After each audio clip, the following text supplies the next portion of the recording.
task and their inputs and output. That's what I'm saying. For the yesterday's one, actually, I was trying to revise the content before Right. that meeting. So that is the reason I'm asking for you. Which one? Which one? Sorry, you are not able to see the video. No. What I'm saying, like if you see this WebOp 3.0 task and their inputs and outputs, right? File Yes. PDF. Yes. We have done it yesterday also for the knowledge area for the two chapters, right? 3 chapters. Three Yes. chapters, right? So that you haven't uploaded. That is what I'm saying. But it is there. If you see, It's for only one, I think. No. If you open this, see, this is, if you scroll down, you have the first one is for strategy analysis. The second one is BA planning and monitoring. The third one is elicitation collaboration. So for me, it was not scrolling, so I thought it's only for the No. strategy. Oh, Just download. okay. You will be My able to bad. Sorry. scroll. Okay. Sorry. My bad. Sorry. No worries at all. No worries. Yeah. Okay. Yeah. Thanks. So we start now. We start with a small exercise today. See, if you, whatever we have discussed till now, you must have noticed in 3 knowledge areas, BABOK is telling you about 3 things, very important. Number one is how you justify, how you convince the organization that this problem should be solved, right? So value trees are very, very important. Reason I'm telling you this is because as you grow up the ladder, when you become a product leader, you will see that the one of the biggest ask from you, expectation from you is to guide the organization that this is where we should spend money from technology perspective. All the leaders, they spend the entire year in figuring out where they should spend money. So if you look at Amazon Pay leader or Zomato, so all of them are continuously looking at the market, industry, understanding what competitors are doing, what customers are looking for. And then they figure out, okay, these are the things we will build next year. Reason they do that is because no organization, even Apple is one of the biggest organization, right? Their market capitalization is more than $1 trillion now, which is huge. So even Apple, companies like Apple, they don't even have all the money to spend on everything. I give you classic example. Facebook, they started spending money on metaverse. They thought everybody is asking for, virtual experience, and which will be quite big in the next 10 years. So right now, if you see Mark Zuckerberg, who is the overall product leader for Facebook, he has said to everybody, majority of our spend will be on metaverse. Now, he must have done some analysis on basis of which he has come to this conclusion that metaverse is future. Whether this works or not, only time will tell. A lot of people believe metaverse will be one big failure. Facebook will incur a lot of loss. Even the investors, they believe metaverse is not a good decision at this point of time.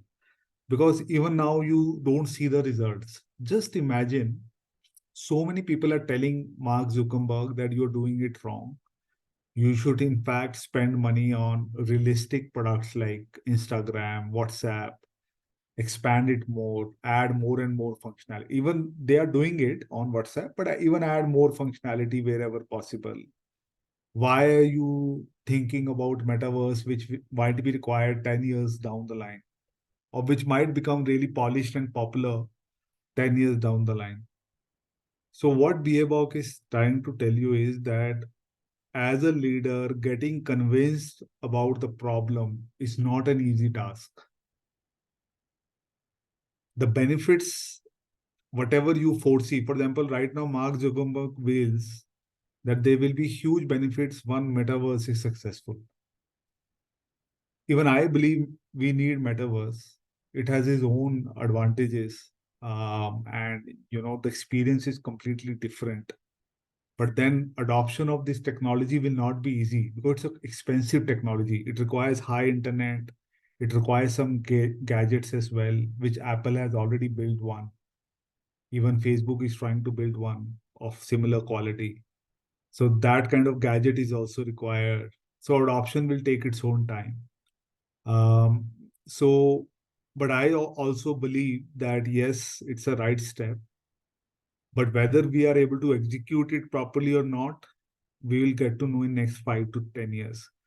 But what I'm saying is that strategy analysis, strategy word is not a joke. And that's why when you created value tree yesterday, like, Shubham showed to me, Afsal showed to me, Gandhi showed, you must have realized that how much you have to really think through and decide what needs to be built and what need not be built. All of you were solving same problem, right? Which is launching flight booking app. And look at the output. Everybody had a different output. Whereas Kandi was talking about, tier three cities, Akhil was talking about, and Shubham, were talking about like how we can improve customer experience, give better customer experience, self-serve experience as compared to make my trip and clear trip. So different problem, sorry, same problem, but different approaches. So this is about strategy analysis. The second thing, which is very important, BA has to, which focusing upon all of you is that planning is very important. You can't just execute right from day one. This is the biggest mistake a lot of people do. They don't do planning well. So BA planning and monitoring, it's all about you do plan. You plan it out, what kind of approach you will follow, what stakeholders you need, right? How will you engage with them? You decide how will you manage change in requirements. You decide what kind of documents you will create. And you also come up with metrics by which your leaders can evaluate your performance. And the third thing that we learned yesterday is art of communication, which is nothing but elicitation. I tell you one thing, if the biggest challenge with communication is the amount of content that you lose in messaging. So, for example, if I know something, right, and if I'm able to communicate some part of that to you, industry average is generally people are able to communicate 10% of what they know. That's the industry average. So, if you have learned something, if you know a subject, if you try to communicate that subject to your peers, your stakeholders, at the end of the day, you are only able to communicate effectively 10% of what you know. So elicitation is not an easy job. Getting information from people is not easy. I had a requirement workshop last week. There were around 40, 50 people involved. Everybody was talking in different direction. As a product owner, it's your job to make sure your conversations are structured. You are able to conclude or paraphrase, important takeaways, and then summarize at the end and draw conclusions which can help you take next steps. So elicitation is also very, very important. So one small exercise that I will give you now is you create a stakeholder matrix for the travel app. Now, all of you already have created a value tree in some form or another. And now, let's say your problem has been approved or your product has been approved. Let's say I'm the sponsor. You gave me the overview. I liked your overview analysis. I said, go ahead and solve this problem. Now, before you start solving this problem, you have to figure out what kind of stakeholders you need. You do some analysis, and then you also figure out how will you engage with those stakeholders. Okay. So considering the travel app ask, if I go back here, which is this one. I want all of you to try this.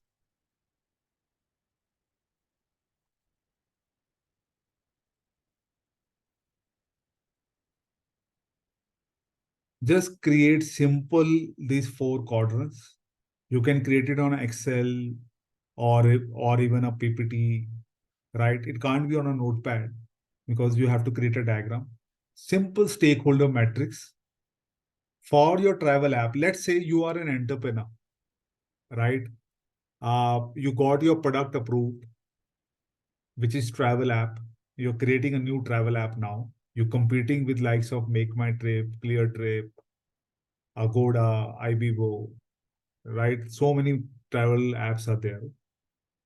You got your product approved. Congratulations. This is your first step. Second step is you have to establish a team.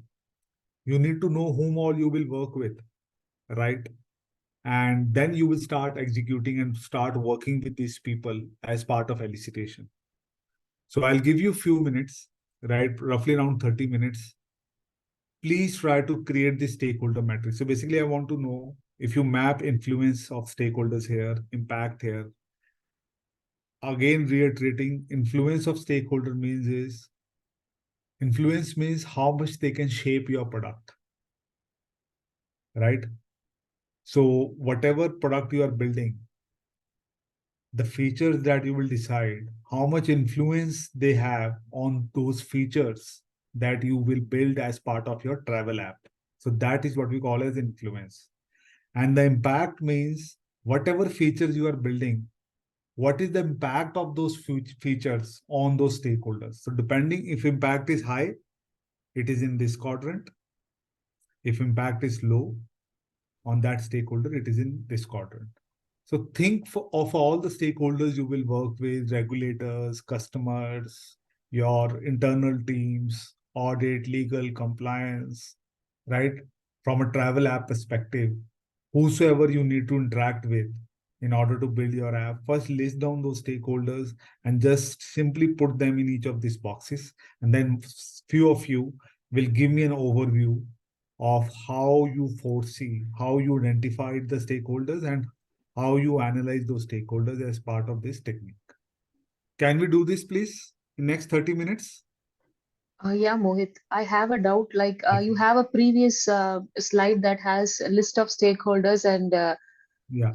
and there is yeah, and the RACA, right? So this says this lets us identify who are the stakeholders and how much they impact or how much their What is the role? responsibilities What is the role they play? Yes. role they play. So and then so do we need to have an initial understand no initial analysis of how would be the stakeholders Yes. at Yes. least, So and then the next, yeah, yeah, then you will map it in there. So you will start with this.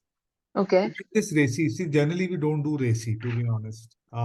okay, In my day-to-day projects, I never used RACI. The reason I never use RACI is because the role of each of these people mm, in agile world continuously evolves okay, as they work on project, number one. Secondly, right now we hire people with multiple skill sets.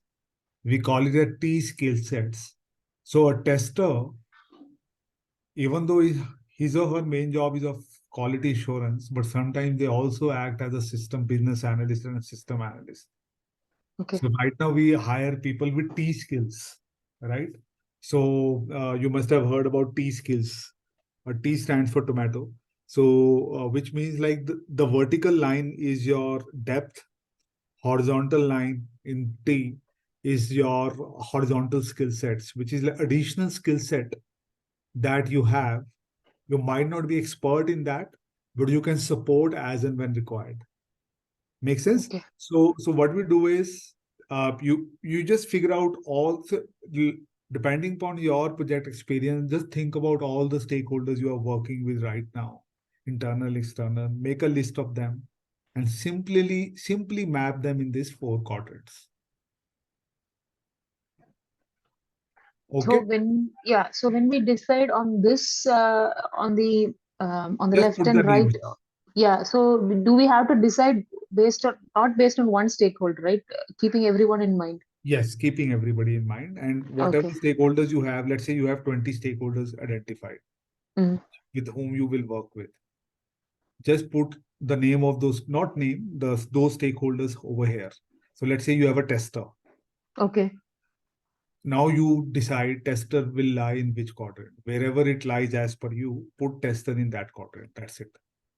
Oh, so we have to identify the roles, stakeholder roles, and then okay, mention them in these These respective. quadrants. Yes. Okay. Four quadrant. Okay. So if you say you have, let's say, regulator, I'm just Mm. saying, right? Regulator means like whenever you create a travel app, you have a Ministry of Travel, right? Yeah. What do you call that? Oh, for whom this guy, India is the minister. I forgot that industry, travel industry. He is the minister, right? Cabinet minister. Mm. So they are the one who issue guidelines for all of these apps, Yeah. day-to-day guidelines.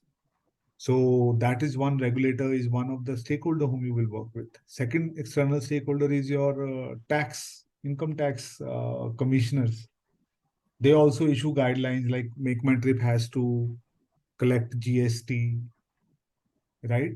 From the Okay. customer. They have to collect some taxes as well. You see, when you purchase a ticket, within ticket itself, they tell you this is the tax which they have collected from you. Yeah. Yeah. And that tax directly goes to the government of India Mm. at the year end.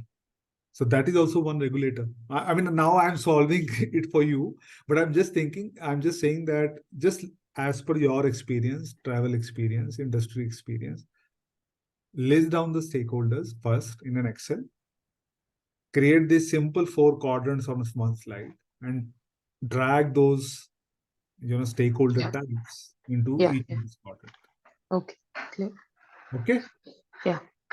So I hope all of you have uh, emailed to Lakshmi about the value tree so that she can upload. And I will look at those as well. And also, meanwhile, today, please prepare this one. 2 or 3 of you will showcase your output in front of everybody. See, the idea here is why we're doing all of this. I want all of you clear the certificate, number one. Secondly, all of you start using these concepts in your day-to-day projects. I understand all of you have different roles. Some of you are working as QA, some of you are developer, some of you are into relationship management. I completely agree. But as and when an opportunity comes to you, being a full-fledged product owner, you should be comfortable with all of these techniques, tasks, and inputs and outputs. It's very, very important so that you can make an impact in your real projects as well, apart from having a certificate. Okay. So right now the time is 2. Uh, we will start at 2:30 sharp. I'll give you 30 minutes and then we'll look at some of your output. Is it fine with everybody? 2:30 sharp.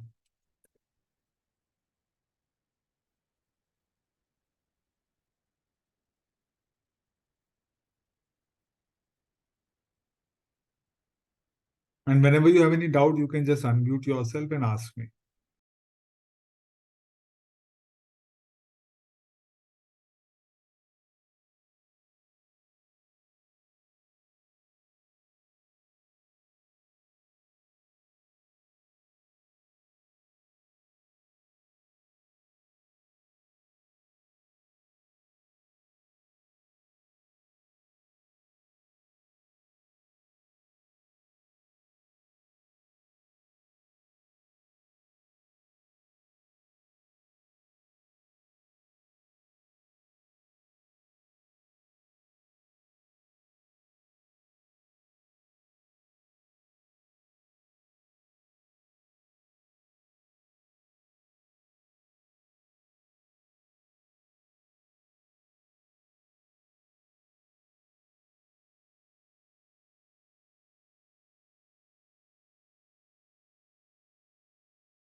Yeah. Hi, folks. Hey, Mohit. Hello. So, anybody is able to complete this? I got completed, but I'm not sure how it is. No, no worries, no worries. See, as I said, see, the idea here is not to come up with a perfect, outcome. It's just a practice exercise which will help you in future whenever you try to incorporate some of these concepts. So let me stop share and you can share yours, Shubham. It's great.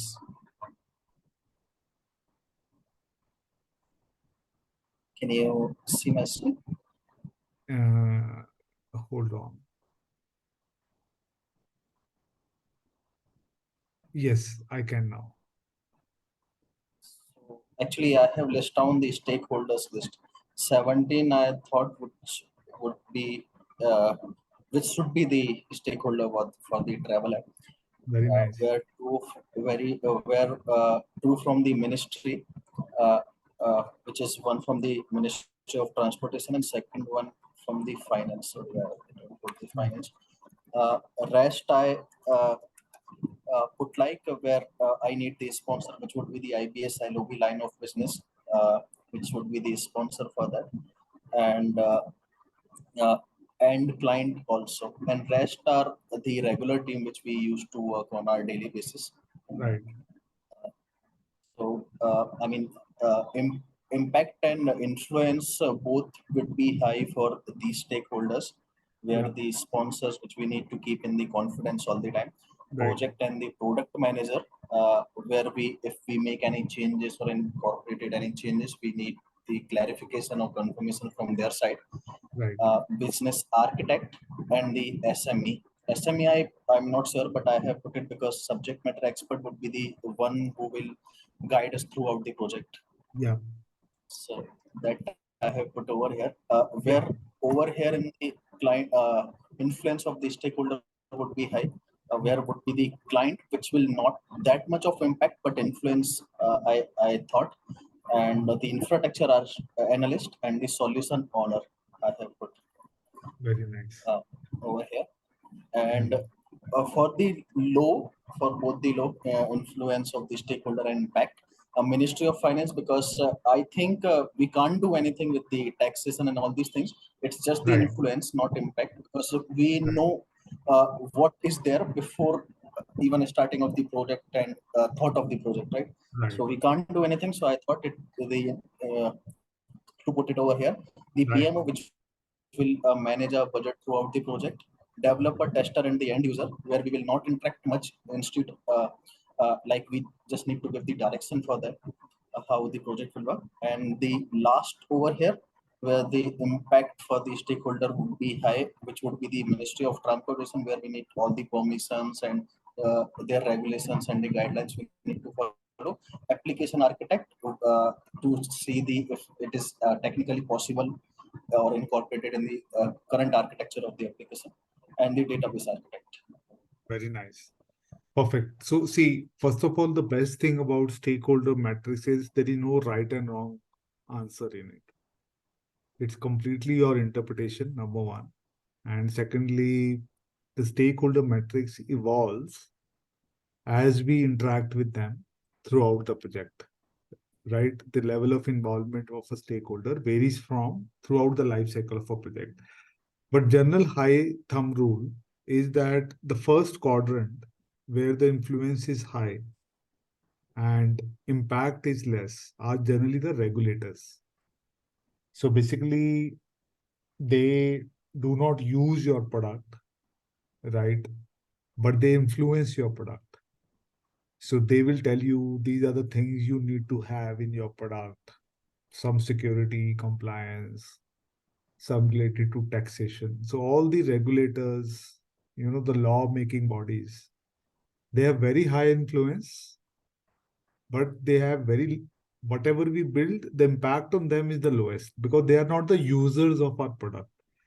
So generally, all your regulators are in first quadrant. In the second quadrant is your customer, always.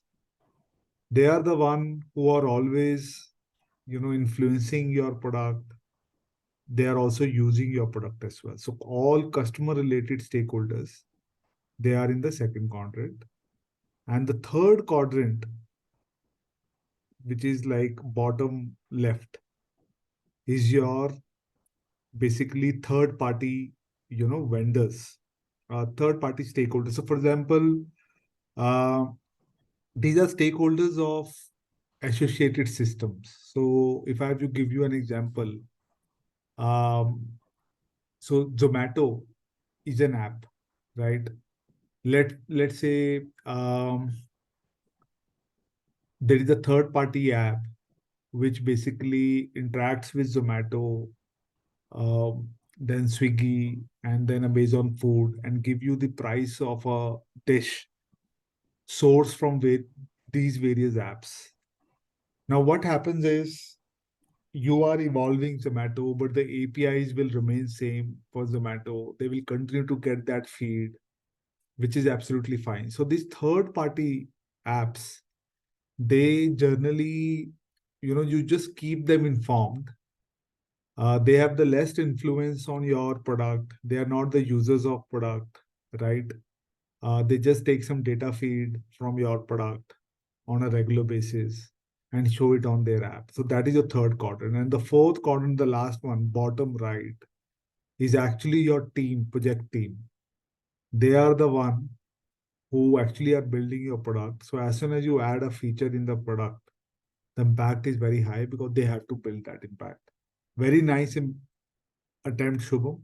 Shubham, if you can email your this output, just save this Excel stakeholder matrix under Shubham Soni. That's it. Just underscore Shubham Soni. Just save it as like that. And if you can share it, please to the learning deck, Lakshmi. Okay, Shubham? Yes. Can you just give me the like what you said for this one, the second quadrant? So second quadrant is your customers. So they are the one who will influence your customers also, and they are the one who are impacted by your customer as well. Okay, So thanks. very Let nice. me If you answer. can email Shubham, please, immediately, it will be helpful. Thank you so much. Sure. Sure. Thanks. Thank you. Anyone else, please? Hi, Mohit. Yes, Can I share? yes, you can.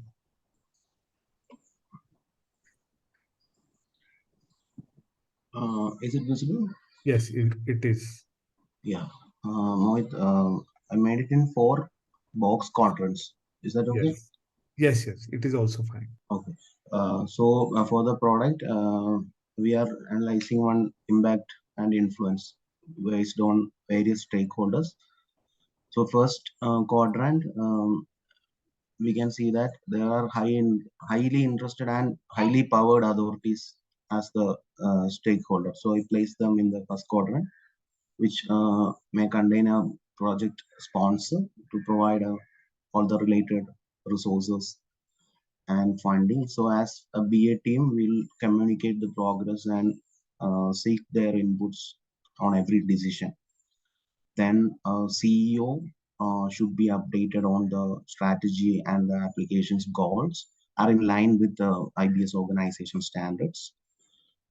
Then, of course, quad one with high interest, a client will be there. Yes, It's their product, so full-time PO should be available for closely monitoring the client's needs and their requirements and feedbacks to our internal teams.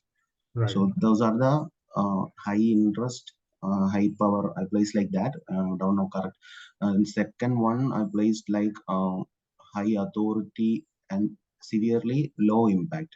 right, So it will be the uh, management team.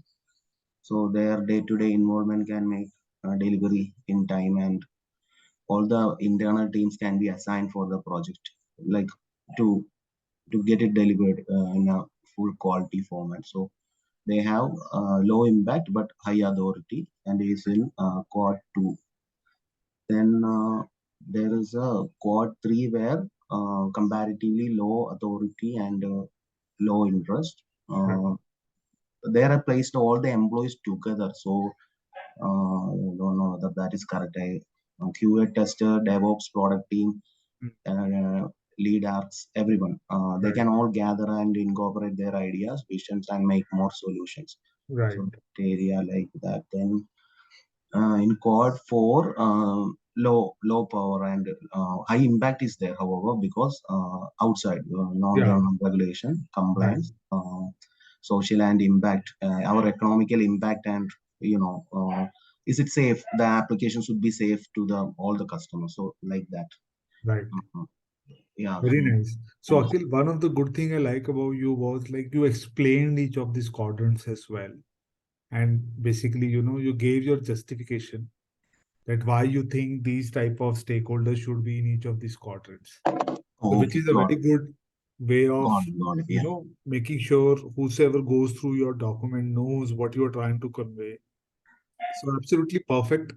The only thing is, see, as I said, again, stakeholders matrix is your perception got it. about the stakeholders, right? So there is no right and wrong answer. Perfectly well. The only thing that I want to convey again is that when it comes to stakeholders, right? Uh, Generally there are four type of stakeholders, as I rightly said now, which is like the first is your regulators, the second is your customers, third is your third party apps, vendors, and fourth is your project team. So all of these people you have to manage. The message that I wanted to give is a BA not only works with technology, a BA works with customers, BA works with regulators and leadership, BA works with even associated systems, Okay. which are not witnessing any change, but may have some data feed from your system. Okay? Got it. Very nice. Yeah, I will update that and Yes. then send the email with that. Yes, Thank you. please, Thank you. please. Thank you. You need not update. This is your attempt. Just share Yeah. it to Lakshmi. At Yes, the yes, we'll share. Yes. Thank you. Okay.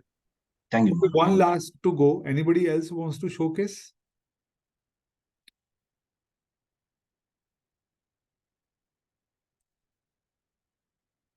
Yes, Kandimati, please share your screen.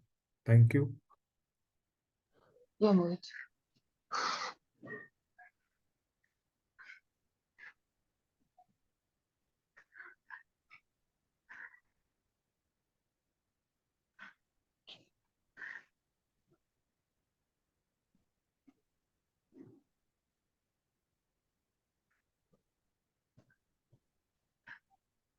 Mohit, is it visible now? Yes, this is visible. Okay. Yeah. So based on the influence and impact, the government regulators, which includes the ministries, will be on the high influence, which also includes the project sponsor and the project manager. It is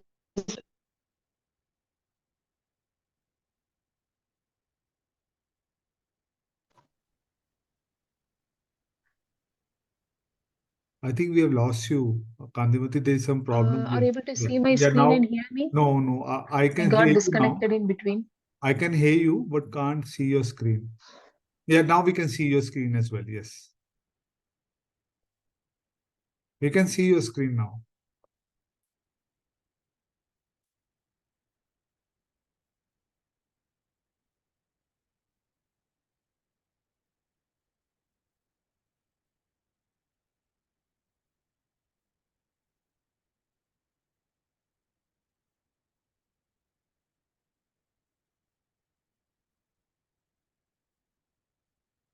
Hi, can you hear me now and see my Yes, screen?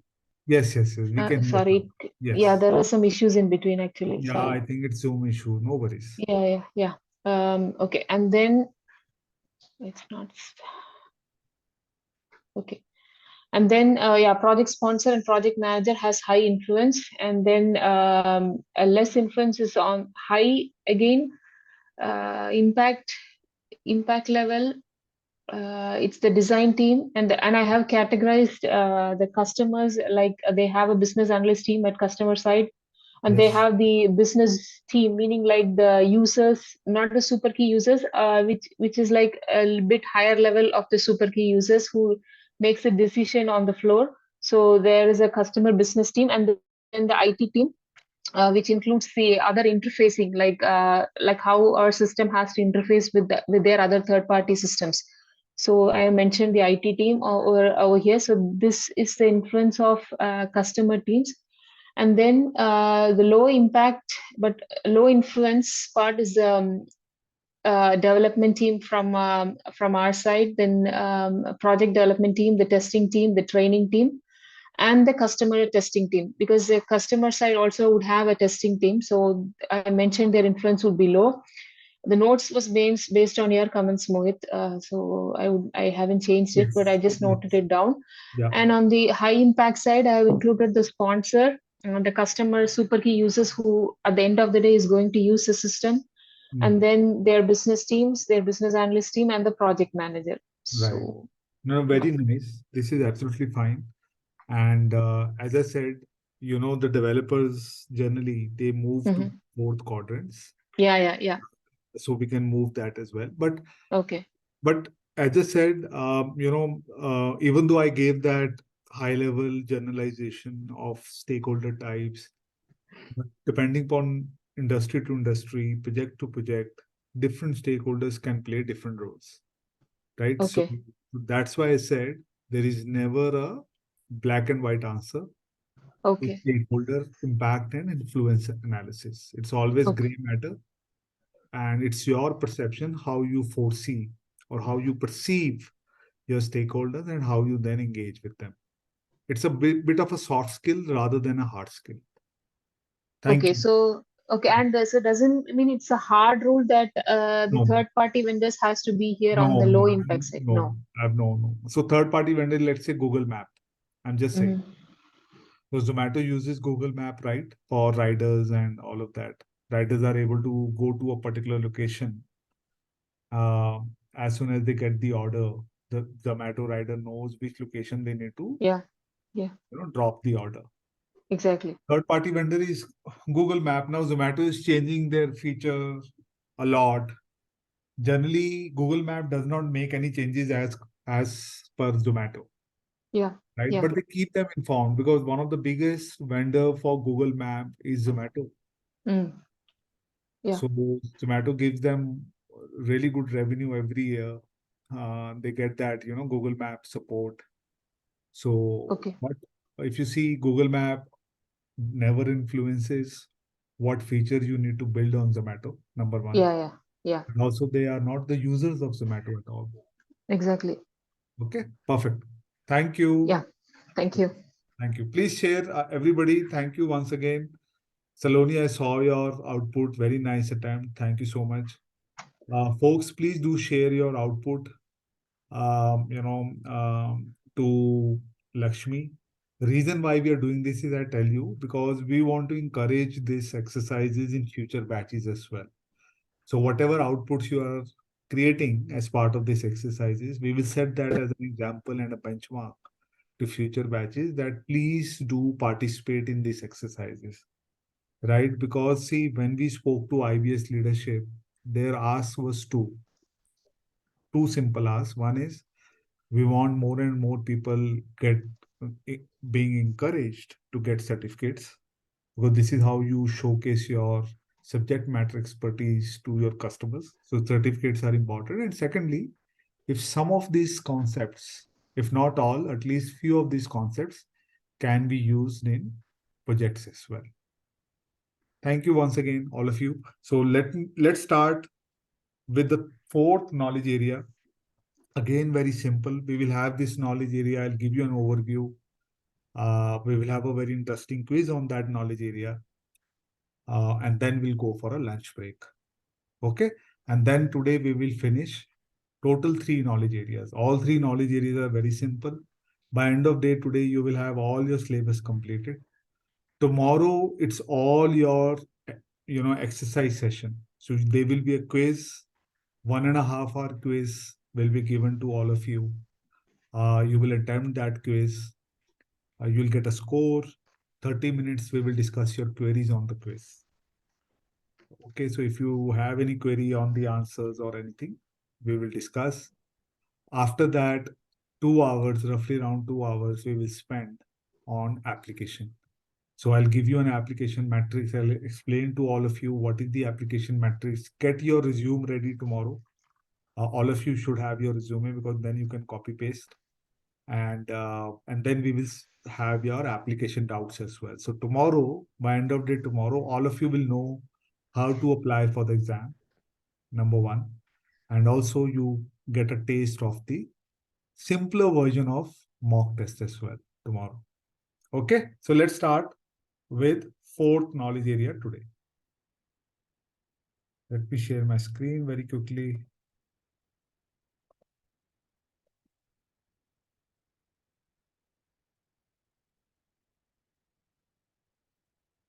So till now, we covered strategy analysis, which is all about convincing stakeholders for the problem that you're trying to solve. We did a little bit of planning before we start executing the problem. And once we got the go-ahead for plan, then we started the requirement workshops, focus groups, interviews, and all, which is nothing but elicitation. And throughout our project, we will collaborate with the stakeholders. Very, very important. Okay. Then we start with the requirement analysis. Very simple knowledge area. Please listen to it carefully because we have a very interesting quiz, just like yesterday, on requirement analysis as well. So requirement analysis has a word called analysis. So what you are analyzing here? Basically, you are analyzing how to document the information that you have got in elicitation that is received during elicitation.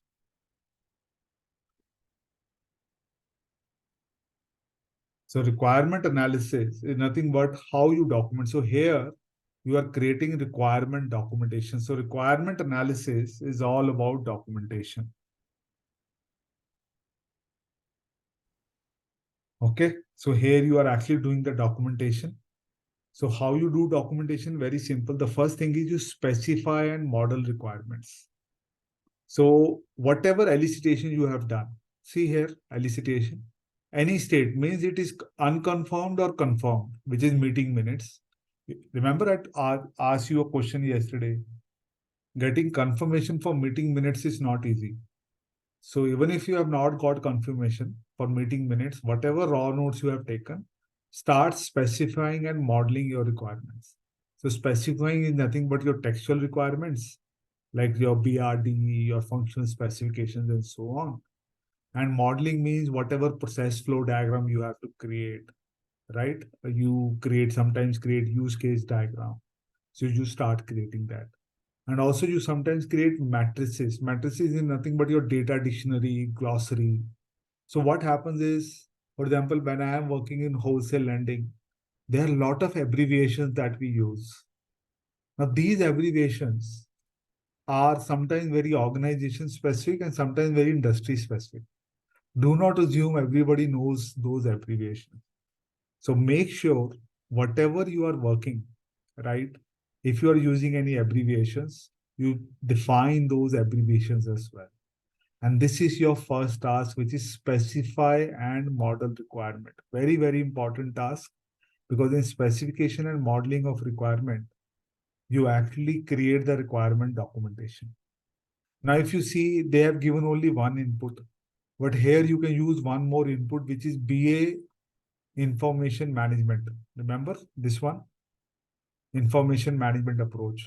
Because information management approach, if you remember, it is nothing but kind of documents you will create and a template of those documents. So whatever templates you decided here, you can actually use it during your specify and modeling of requirement. Okay, because so every organization has templates. They can use those templates. Most of the organizations create a template for BRD, project charter, statement of work, idea outline. Every organization has its own documentation standards. So BA box says is always follow those standards. And also if you think there is a miss in the standard, gap in the standard, please make sure you address those gap in the standard as well. So that is your first task, which is specify and model of requirements. The second one is, once you have specifying and modeling, which is verify requirement. Now, verifying requirement is nothing but this is a very important verifying and validate. Verification is standard quality check. So when we create a requirement, there is a certain standard quality check that we do. It's very, very important. The reason we do standard quality check is make sure your requirement is concise. Number one, it is atomic. Atomic means it is complete in nature. So if I am writing a requirement about, let's say, login screen, I should describe all the attributes of the login functionality in one requirement so that whosoever is trying to understand login functionality, they are able to understand what you are trying to explain, whether you need username, password, OTP, captcha code, security token or not. So requirements should be atomic. When we say, if you see atom is the smallest element, right? I mean, now we know proton, neutron, electrons, but the word atomic means it's the smallest element, which is complete in itself. Second, make sure your requirements are complete, no missing details, all the validation messages. So example, if I generally, when they write requirements, they write happy path. Always look from a negative path also. What if, how will the login screen work if I enter wrong password? How many times wrong password are allowed? So all of those negative scenarios also include in your requirements. Requirements should be consistent. No two requirements should contradict each other. It's very important. At one time, you are saying after login, you'll get a home page, let's say. Then other time you are saying in another requirement after login, you will get a payments page. So make sure your requirements are consistent. They should be concise. Now, generally when I say requirements are atomic, I say put as much details as you can inside that requirement, but you should keep it concise. See, nobody will read lengthy essays and text. You have to keep your requirements very, very concise wherever possible, right? The art of explaining your or documenting your information in a concise manner comes with a lot of practice. So use your words very, very carefully while you are documenting requirements. Requirements should be feasible, right? So if let's say you say a login should not take more than 0.0001 second. As soon as I click on submit, if password is correct, within 0.0001 second, you should be able to log in. You have to ensure your requirements are feasible. Just what customers are telling you doesn't mean you will write it. You will work with technology. You will consult with right subject matter expert and figure out whether it's feasible or not. Requirements should not be should not be ambiguous. It should be unambiguous. So for example, you say login should be fast, let's say. Now this is ambiguous. What do you mean by fast? So you should clearly written that login should not take more than 2 seconds. Requirement should be testable, which means wherever acceptance criteria is required, please define that. Always define priority of your requirements. And also always try to use terminology which is well understood in your organization. And this is what we call a standard quality check. So standard quality check. So if you give me a BRD today, let's say Kandi, Mati, or Shubham or anybody, Akhil has given a document. Looking at the document, even if I don't know anything about their project, but still I can do a standard quality check, whether it is concise, atomic, consistent, testable, they have defined the priority. Standard quality check of documents can be done. Very, very important practice. Lot of organizations have a dedicated team. We call it PMO, Project Management Office, who actually do the quality check of the documents as well. We call it verification of requirements. Any question on verification of requirements, please?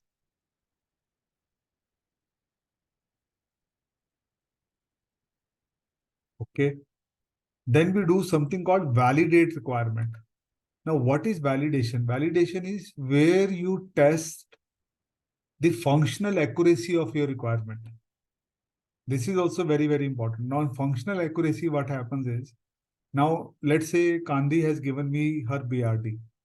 I can do the quality check for sure, even though I'm not part of IBS, but I cannot validate her requirement. I'm not from travel industry. I'm not a subject matter expert. So if Kandi is saying for a travel app that GST should be collected at the time of payment from the customer, let's say she has written in the travel app requirement. I'm not from travel industry. I do not know whether this requirement is accurate or not. So functional accuracy is always done by subject matter expert. They are the one who do the functional accuracy. So, and also in the functional accuracy, they continuously see whether the requirement that you have written is within the solution scope or not. So for example, when Kandimati agree, I'm just giving example of her because I could recall one of her submissions yesterday for tier 2 app. So if she's, so let's say the solution was agreed that the language, the local languages we will support is Odia and let's say Punjabi. I'm just saying. Now, this was what we agreed. Now, in one of the requirements here written, we will support 26 languages of India. Now, when I am the subject matter expert, I will say, Kandi, this is wrong. Remember the scope. We will only support 2 languages, which is Punjabi and Odia. Other languages are out of scope. So functional accuracy is a very, very important step of the requirement, and it is done only by subject matter expert. But verification can be done by a third person as well. Even peers do verification. So for example, Shubham output can be verified by Akhil. But Akhil cannot validate Shubham output if Akhil does not have subject matter knowledge of Shubham's project. Understood till here? Any question? Very simple knowledge areas, specify and model requirements, verification, valid. Yes, Kanti. Yeah, just to add on to that validate requirements. So, what we do in our project, not just in the project, in the domain where I work on, we have this product board teams who are the experts, subject matter experts of each modules in the product, and they are as well the business analyst, the senior business analyst. Once we finish the approach documents or the software requirement specifications, they validate those requirements and make sure it matches, it works for all the airlines. It is like a standard feature or something, and that exactly what you meant is what they do, and approve the documents, and only then can we go take it further for development. Very nice. Absolutely Yeah. right. And because this is what it is important. You're absolutely right. Because see, problem here is, see why we do this validation. Every requirement is a cost to the organization. Please remember that. For you, it is just a text on a BRD or a functional spec or a Jira. But for the organization, it's a cost. So they are very, very particular whether your requirements are accurate and it falls within scope. Otherwise, you will never be able to complete your project on time. There is never a perfect product. Please remember, even Zomato today has a lot of functional defects. I wrote an email to Zomato about the defects in payments. Right? They had a lot of defects in payment space, which they have rectified. One of the defect was they launched a Zomato card. If you use the Zomato card, you get some reward points. If you return that product, right? So let's say you got 100 rupees, you bought a 100 rupees product, you got 2 rupees cash back, let's say. or 5 rupees cashback.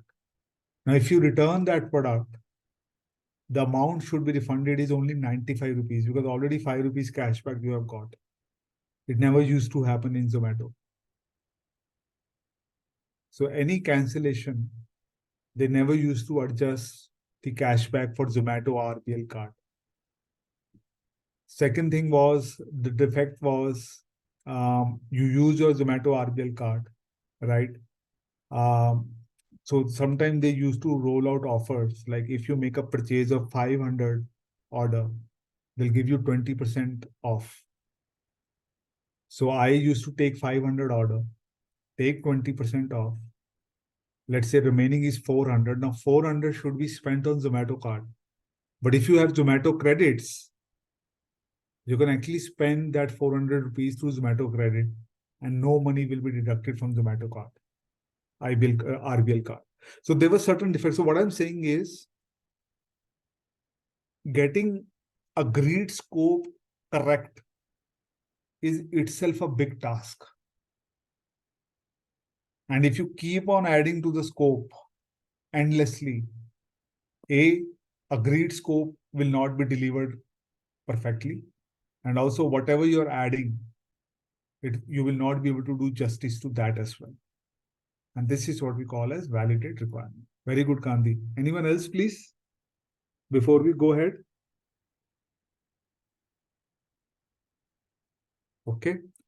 Then you create a defined requirement architecture. What is requirement architecture? So basically requirement architecture means that how your requirements are related to each other. This is very, very important. So for example, you have written, I'm creating a website. When I created a website, internet banking website for SBI, I created a requirement login screen.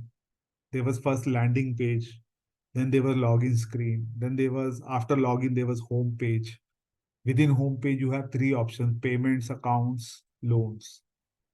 Within payments, you get options like NFT, RTGS, right? Within NFT, you get same day NFT or future date NFT.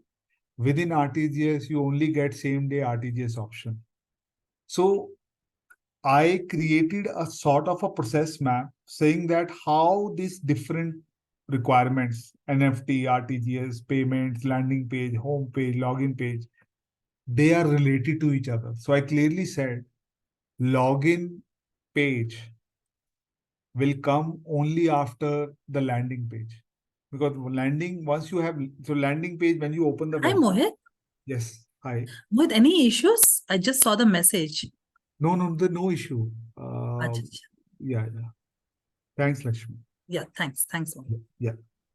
So basically what happens is that if you look at the requirement architecture is nothing but how requirements are related to each other, right? So these are very important because this helps you in priority of requirements as well.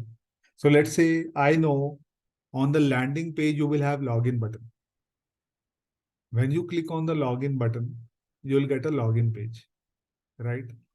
So what happens is you cannot create login functionality until your developers, they have created the landing page, because login functionality will come on the landing page.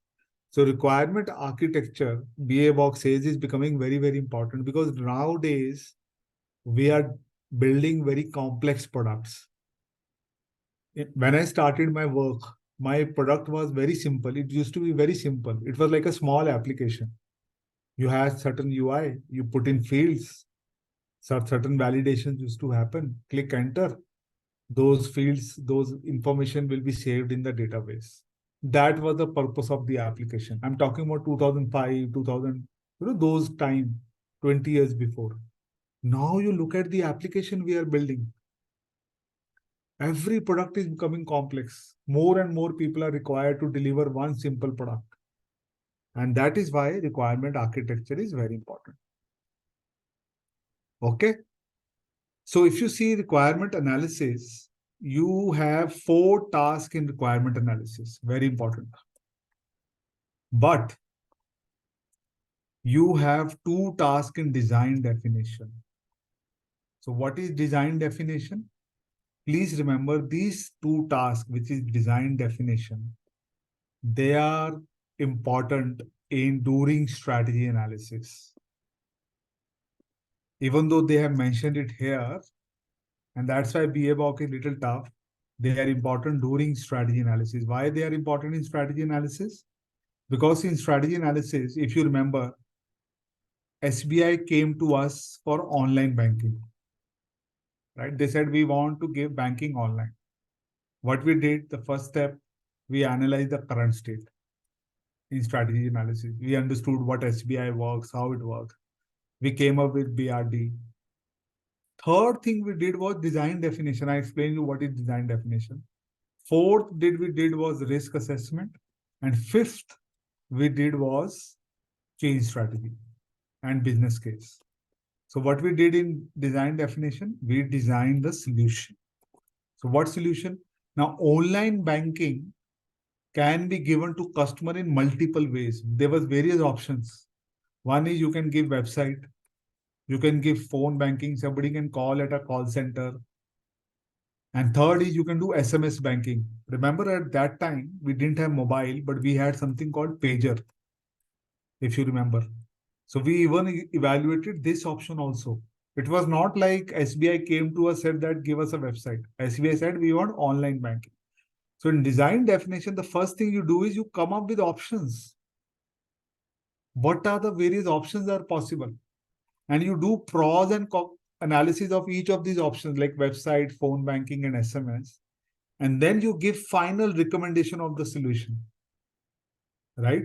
So in our example, when we did the analysis of these three options, we realized SMS, right, which is pager, it is not a good option because it was very complicated. See, even today, nobody uses SMS banking. You know, you can make a UPI payment or a IMPS payment via SMS from your mobile. There is a feature, but so complicated, you have to remember the exact keyword. You need to know the number. You need to put asterisk. You can even, you know, in your mobile, if you enter a message to a particular number, they will give you account balance also. So, but SMS banking, the problem is it is very complicated from user perspective. So this was out of scope. Phone banking was out of scope because it was as costly as branch banking. I'm talking about 2005 year. At that time, one domestic call used to cost us in rupees per minute. I'm talking about 2005. 1 rupee of 2005 is equivalent to today at least 15, 20 rupees after 20 years. That's the inflation we are living. That time, if I remember, I used to go to STD booth. Remember, we never had mobile phone, landlines were less. We used to go to STD booths. Now, can you imagine customer going to STD booth, paying 15 rupees, 20 rupees just to check account balance when branch is nearby? So phone banking was as costly as branch banking. And that's why we recommended website to the customer. So we saw the value. Value was we wanted to reduce cost of banking. We wanted to reduce cost of banking, and we said the best way is to go to website. When SBI came to us in 2005, they never wanted website. In fact, you won't even imagine, they came to us for phone banking. They said, let's launch phone banking. They said, we will give it to only high-end customers who have landline phones. They can call us. We will do the account balance. We can have IVR or a call center guy and all of that. But when we did the current state analysis, we said you can offer online banking to multiple customers, not only high-end customers, in phases if you invest on website. And this is how in 2006, first website of SBI was released. Such an interesting journey, and how, you know, as a product owner, it's such a rewarding role because you are telling the customer they came for a phone banking, and during strategy analysis, you convince them for a website. Any questions, please, on this one, which is requirement analysis and design definition, before we look at the interesting quiz?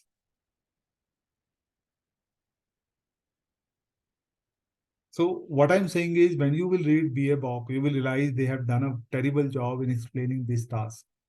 My job as a trainer is very simple, to help you visualize these tasks.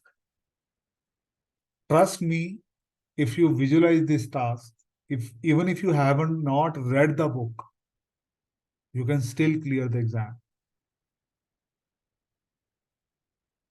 It's not that tough. Anyone has any question before we look at the quiz?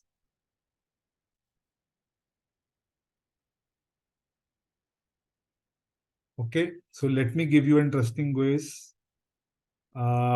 Please think through thoroughly. I want all of you to get 3 out of 6 correct at least. Little bit of English, I agree, but this is how the exam is. Okay, I'll give you 15 minutes and then we look at your answers and then we go for a lunch break. It's on your chat. True or false, give all the answers in one go on the chat. Best of luck.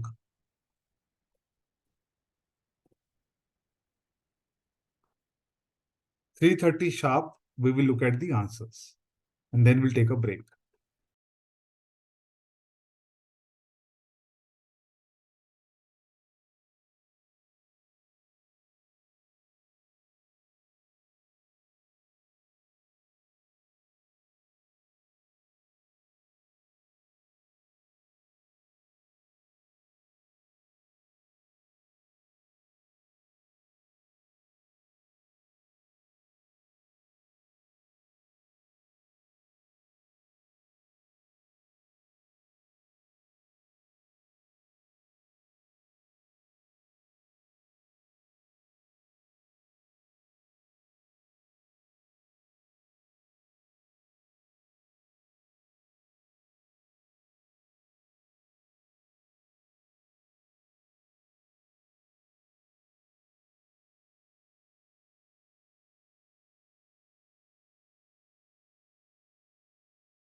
Hi, folks. I was just analyzing your answers. Most of you have given the answers, except one or two. Gandhi, you have raised your hand. If you have any query, please. Or it was the last time when you raised your hand. It's still. Yes, I think no Oh, questions are moving. okay, Yeah. no worries. Let's see. Yes. Agnes has also been. Yes. So we can quickly discuss the answers now. Let me share again. Let's see how all of you should get at least 3 out of 6 correct. During verification, please remember it is standard quality check. You ensure that all the requirements they lie within solution scope. The answer is false. It is done during validation. Remember, I gave you example that verification even I can do. I am not the subject matter expert. I can do just a quality check. But during validation, you will see whether your requirements do not fall outside the scope that we agreed, right? Because that is also very, very important. So that is validation. The first answer is false because it is validation of requirement. These first two questions will definitely come in the exam. Every year they repeat this question. I don't know why. This is their favorite one. So verification is just the quality check. Always remember. During validation, we seek sign off for the requirements from stakeholder. This is false. Sign off is different from functional accuracy check. Sign off is approval. We will talk about approval after the break today. There is a separate task for sign off, which is requirement lifecycle management. Okay. So if you see today, very easy knowledge area, this one, approve requirements. We'll talk about this later. So this is different. Okay. Validation is not sign off.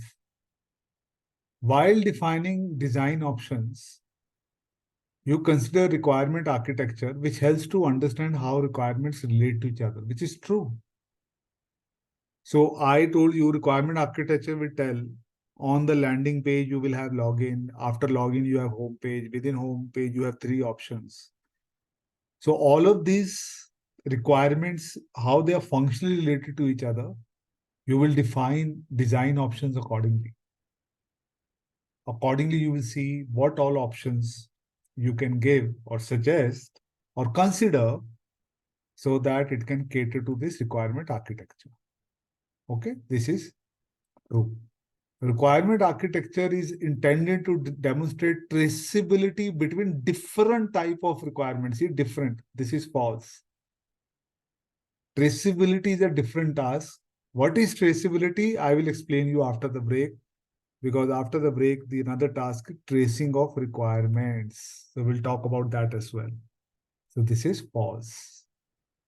Validation of requirements cannot be initiated before verifying requirements. False. See, verifying requirements, standard quality check, is actually a preferred recommended practice, but it's not a mandated practice. Some organization doesn't do any quality check, right? They just give it to the subject matter expert and they do the validation straight away. But validation cannot be completed till the requirements are verified. Why? This is true. The reason being is, now what will happen is your poor subject matter expert, he or she will also need to spend some time on the standard quality check as well.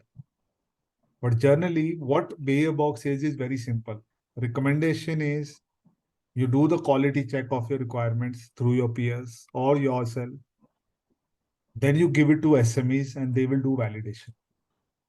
But in most of the organizations, there is no standard quality check. You give it to the validation, and then your SMEs, while they are validating, they will realize that your requirements are not properly structured. They are may not be consistent. They may not be concise, and you have to incorporate that feedback as well before your requirements are validated. So if I have to repeat again, The first one is false, it's validation. Second one is false. Third one is true. Fourth one is traceability false. Fifth one false. Sixth one true. So only true are your third one and sixth one. Rest all are false. Any question, please? Yes, Mohit. Shubham here. Yes. Mohit, even though I have selected false and true, fifth and sixth, it's right, but Yeah. I am still confused. Like, how to identify which is recommended by BABOK or like which is mandatory? Because Right. I mean, we have like discussed this earlier also. Like, it's not recommended to start this phase before this. Like, it's mandatory or it's something. Right. How to do that? Yes. So basically, see, what happens is, if you see here, validate requirements, can you see the status of validate requirement here?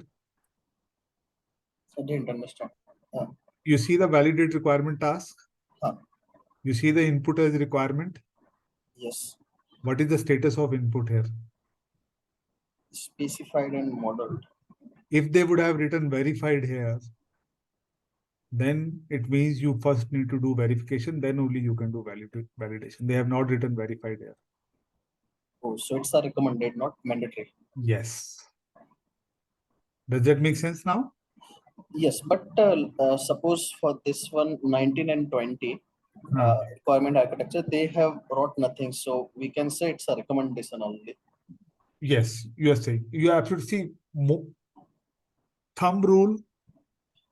Very few things are mandated in BABOK. Most of the things are recommended. Reason being is BABOK is a global book spread across industries. You can't just mandate anything which may not be applicable for a particular industry type or a project type. So most of it is recommendation, right? So that's why whenever you get a question like, cannot be initiated, when something looks like a mandate, your gut feeling should be the answer is the statement is false. Until unless it actually makes sense to actually do it in a way, the way it has been written. Make sense, Shubham? Yes, yes. Same thing I think we discussed when we are trying to get the sign up for the minute meetings, right? Yes. So, like, I mean, when it comes to the requirement, I believe we don't wait for the previous phase to be completed Yes. when we can start the next. Absolutely. You are absolutely right. Because see, if we start following book and if we start following the standards blindly, then ultimately one of the biggest thing is you have to deliver project on time. So you have to be smart, right? Ideally, we should do verification first. But let's say you are in December. I'm just giving example. Everybody is on Christmas leave. You created a requirement document. Nobody is there for quality check. Your SME, subject matter expert, is saying, hey, Shubham, give me your document. I want to validate your requirements. Will you say, no, I can't give it to you until unless quality check is completed? You immediately give it to the person. Make sense? So you have to respond to the situation and be a little smart with your deliverables. Got it. Thanks, Mohit. Mohit? Yes, sir. Yeah, Mohit, we need one more tip. See, for the questions that you discussed just now, Yeah. you said no smart way to answer it. But Mohit, the challenge that I personally faced was uh, for that kind of questions, the tricky ones, on the first read, we'll get the gut that you told. But Right. once more, when we know, Right. it becomes confused, Mohit. So how to cut that area? Can you give some input on that? See, first of all, you are reading this knowledge area first time today. It's very natural to make mistakes today. You will spend some time reading the book after this workshop is over. You will do some mock test as well. Maybe you will buy a watermark test series, which is very good test series. Trust me, within 2 weeks, you will become confident enough to score 60%, minimum 60%. And that is what we need. See, I completely agree. BA Bock should not ask tricky questions because it's not an academic exercise. We are not attempting GMAT for MBA entrance, right? But unfortunately, this is how it is. They do ask complex, simple questions in a complex way. Even during schooling, my daughter and all, I was looking at their papers, questions. I saw that the culture is happening even in, classes like class 4, 3, and second. The questions will be, she's getting MCQs in school now. And the question she got was, which of the following statement is not true? Not true. She's in class 2 right now. Just Okay, so we imagine. should, I mean, yeah, understood. Okay, so we should also look for that tricky framing of words also. yes, yes, Or yes. So I was actually telling my daughter, not true is false. okay, got But it. you understand how tricky it is. As soon as you say not true, and when you read the option, you will find first true statement. You are in a hurry. Yeah. Your gut feeling is this option is correct.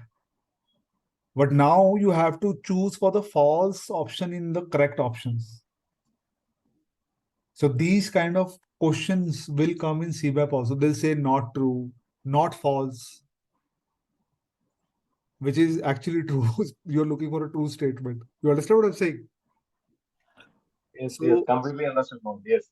yeah, but having said that, don't worry. As I said, it's a first attempt.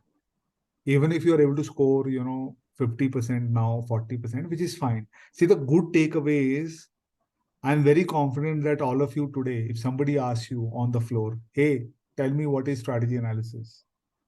Tell me what is BA planning monitoring? What is elicitation and collaboration? What is requirement analysis and design definition?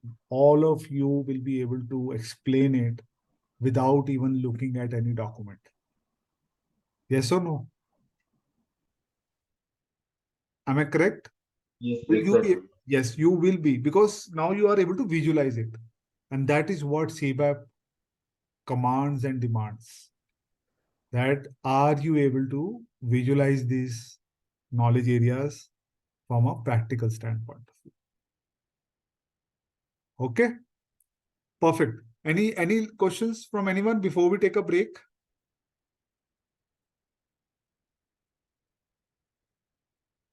Okay, I'll take it as no. Mohit Afsal here. Yes. Um, on the sixth question, like this validation, we don't have to complete, right? Because the requirements are verified. Yeah. So what happens like if there are some requirements that are completely like incorrect? So there will be a rework chance, right? Yes, rework. It will be So again a you will cost to do company, rework. right? You will do rework, and then it has to be again validated. Then only it will be completed. So can we do like, so if we have like some confusion or some requirements, so we can keep those aside. We can do the validation for others instead of Yeah, completing yeah, yeah. everything. See, So it's it not won't. validation of all requirements. You're absolutely right. So sometimes what happens is, let's say there's a parking lot for requirements also. You're absolutely right, Afsar. So let's say you have written 100 requirements. For certain requirements, you are not sure whether to include or not. We keep those requirements in a parking lot. We mention in the BRD itself that these requirements are still under discussion, depending on, for example, if you are working on UPI, RBI keeps on giving requirements, regulator, about UPI. If you're a UPI provider, payment service provider, like Google Pay, Paytm. Now RBI is yet to give a little direction on what are the security compliance you need to have on your app. But other guidelines they have already given. So you will validate all the requirements that you know for now. Whatever requirements you are still awaiting the clarification, you will keep it on the parking lot. It's clear, Mohit. Yeah, got it. Perfect.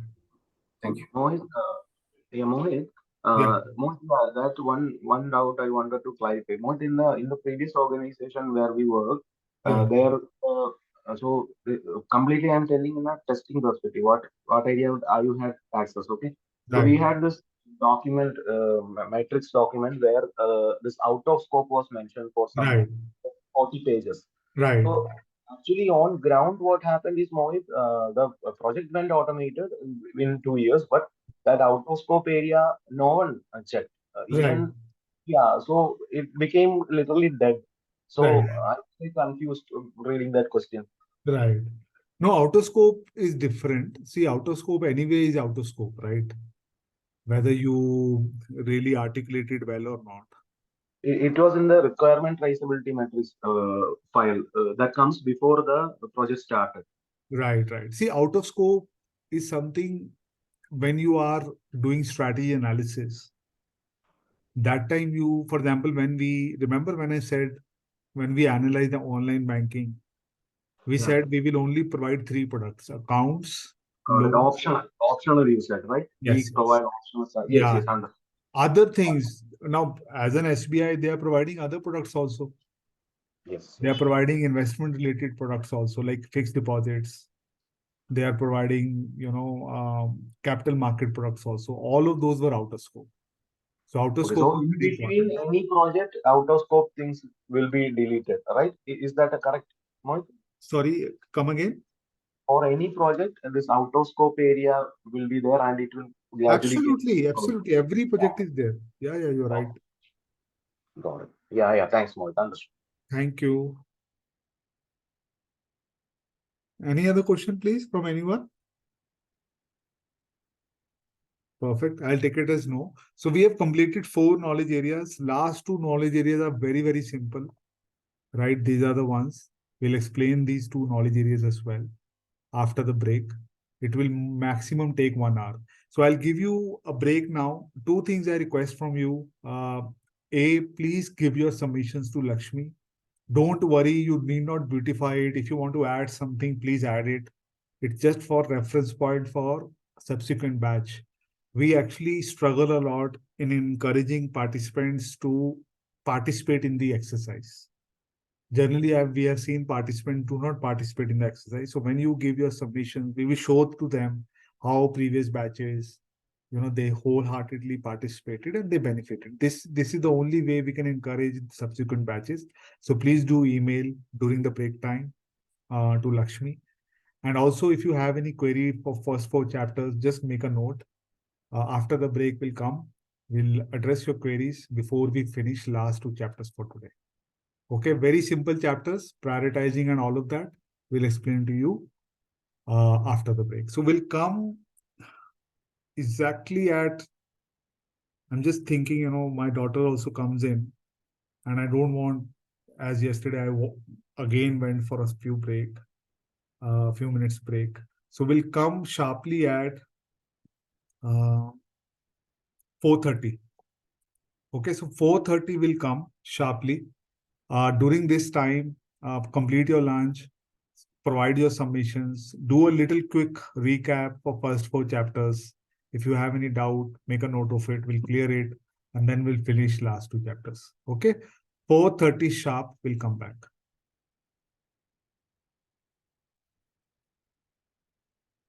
Okay, folks, 4:30, please come back sharp, and we'll start and complete the last 2 chapters. Thank you so much.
Hi everyone, please confirm over chat if you are back.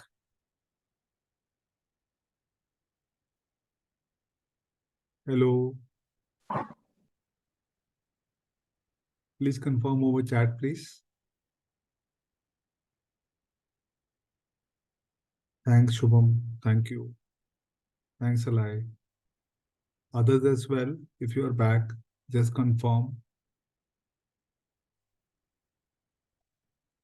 Thank you, Jerry. Thanks, Suzanne.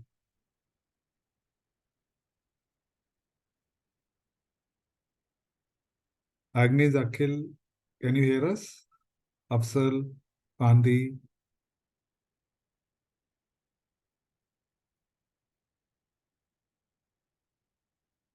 I think they must be coming back soon.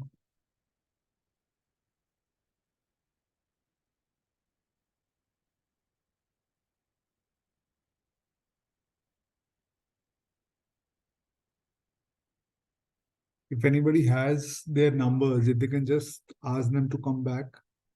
And meanwhile, we'll start the session.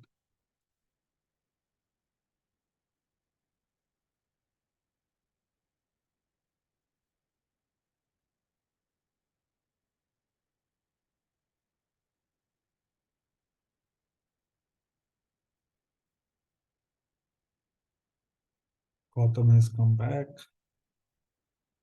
Others as well, please. I hope all of you have also sent your submissions to Lakshmi. Thanks, Afsal. Thank you. Okay, we can start now. And I hope others will also learn. You see, what we have learned till now, if you see here, is that basically we have covered 4 knowledge areas and now we will cover last 2 knowledge areas. The first knowledge area was strategy analysis, which is all about problem, understanding the problem, right? We did that. Then we got the problem approved. We did planning and monitoring. We planned how we will solve the problem. Then we start execution. As part of execution, we start elicitation. Once we did elicitation, we then start with documentation, which is requirement analysis and design definition. Design definition is something you remember we do as part of strategy analysis, where we do solution design. And now we will tell you some basic attributes of requirement life cycle management. Very simple knowledge area of requirement life cycle management. So if you see here in requirement life cycle management, what we do is the first thing we do is prioritize requirements. So how we prioritize requirement?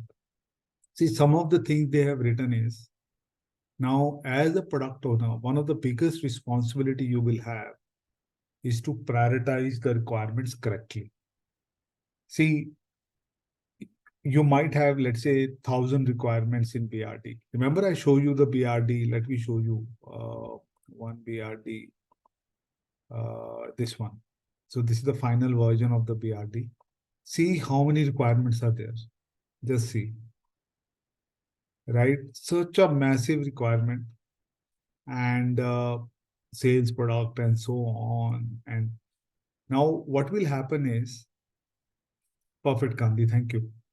So what happens is, with all of these requirements, you cannot say that all of them are high priority. It might happen that generally we go by a fixed release date. So we have a release date, let's say end of December this year. Now you as a BA should know that what are those requirements which are must have, which need to be implemented before we can go live. So that's the kind of mindset you should have. You will try for as many requirements as you can. Definitely that is the expectation. But you should know, okay, these are the minimum things. So for example, when I did my interiors, my interior guy, I told them I need to move in by 1st of this month because I was on rent and I had to vacate my flat.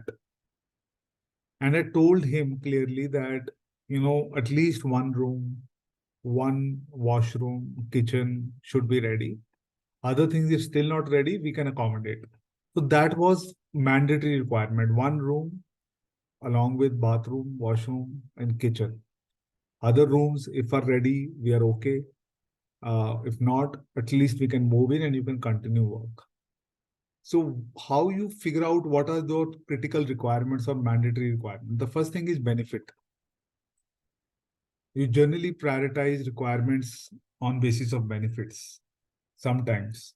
So for example, if you are now Amazon Pay, they are adding more and more features. They go for benefit. They prioritize, okay, which payment type should we offer, UPI, cards and all. So benefit is something they look for. Penalty. Penalty is regulatory ask, right? Now, if there is a regulatory ask, those are something has to be prioritized. If your regulation is saying you need to implement something, you cannot say we will implement it later. Right? Whatever regulations say, you have to blindly follow it. Cost.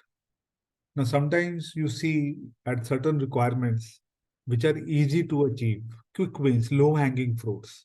You prioritize them first because it really helps you to, guys, just give me 1 minute.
So sorry, folks. My some important person came in. I just need to tell them about something.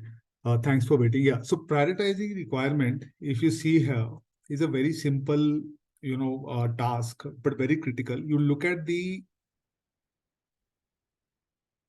cost as well, which is low hanging fruit, right? Then you see risk.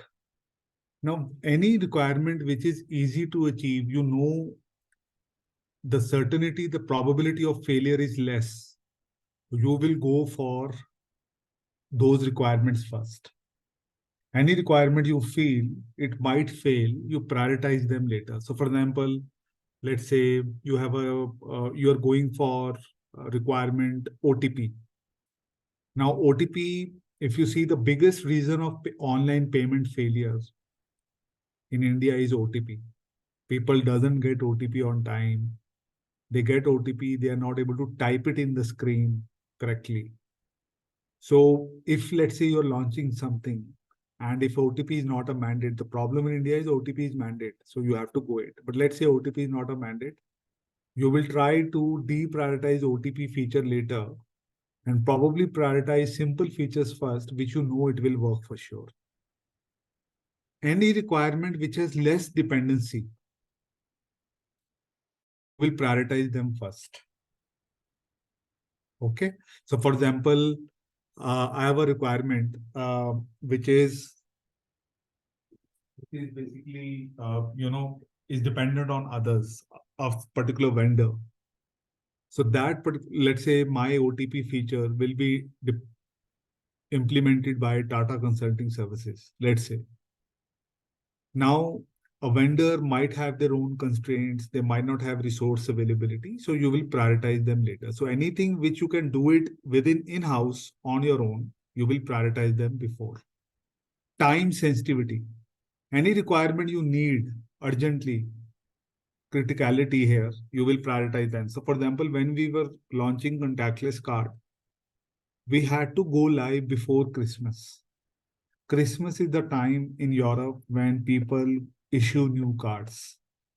And if you are giving contactless feature as a feature, that will have more, you will basically motivate your customers to go for your card as compared to other banks' card. So time sensitivity is also very, very important. Then you have something called stability.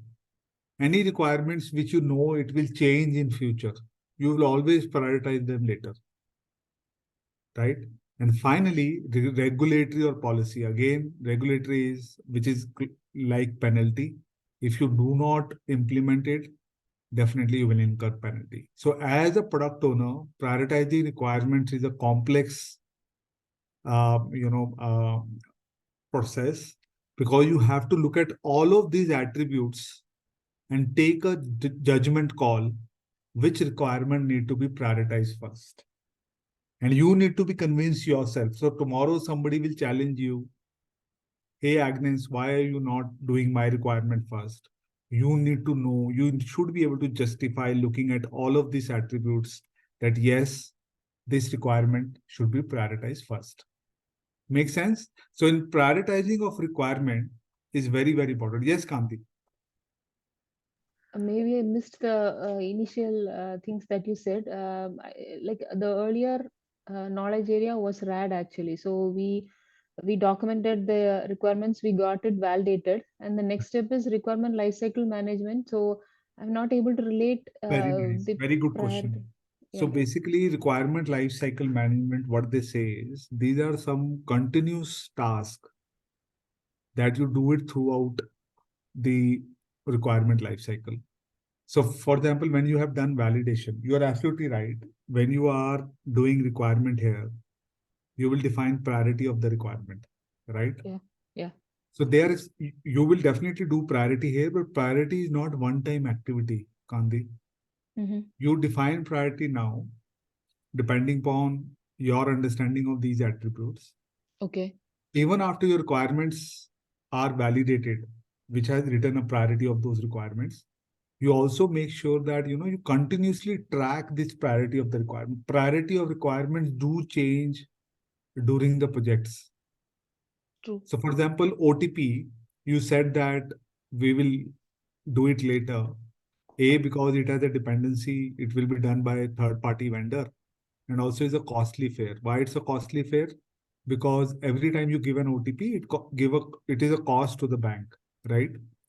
Yeah. But then during your project, regulation came. They said you have to have OTP if your amount is more than 2,000 rupees.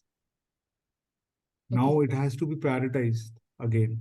So prioritizing requirement, I completely agree. It happens while you are doing requirement analysis, you define priority, but it's a continuous activity which you keep on tracking throughout the requirement lifecycle. So when we say requirement lifecycle, right from requirement capture to requirement delivery, you have to continuously track the priority of the requirements. Make sense?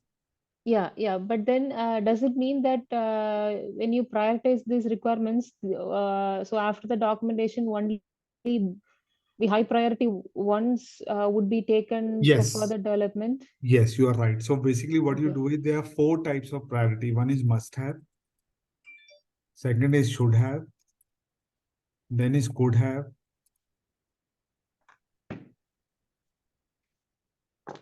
and finally is won't have. So must have are mandatory requirements. Okay, you have to pick them first. and there is no alternative for that. So for example, login is a mandatory requirement. If login is not working for the website, you cannot launch website. Yeah. Right. Should have is also mandatory. Right. But there is an alternative available. So for example, when we agreed with SBI, they said payments has to be there in your website. It was a mandatory ask. But still we had an alternative. So what happened was, actually it happened when we went live, NFT was working, RTGS was not working. So on the RTGS page, we said, sorry, RTGS is not working. If you want to do an RTGS, you can just call us at this number.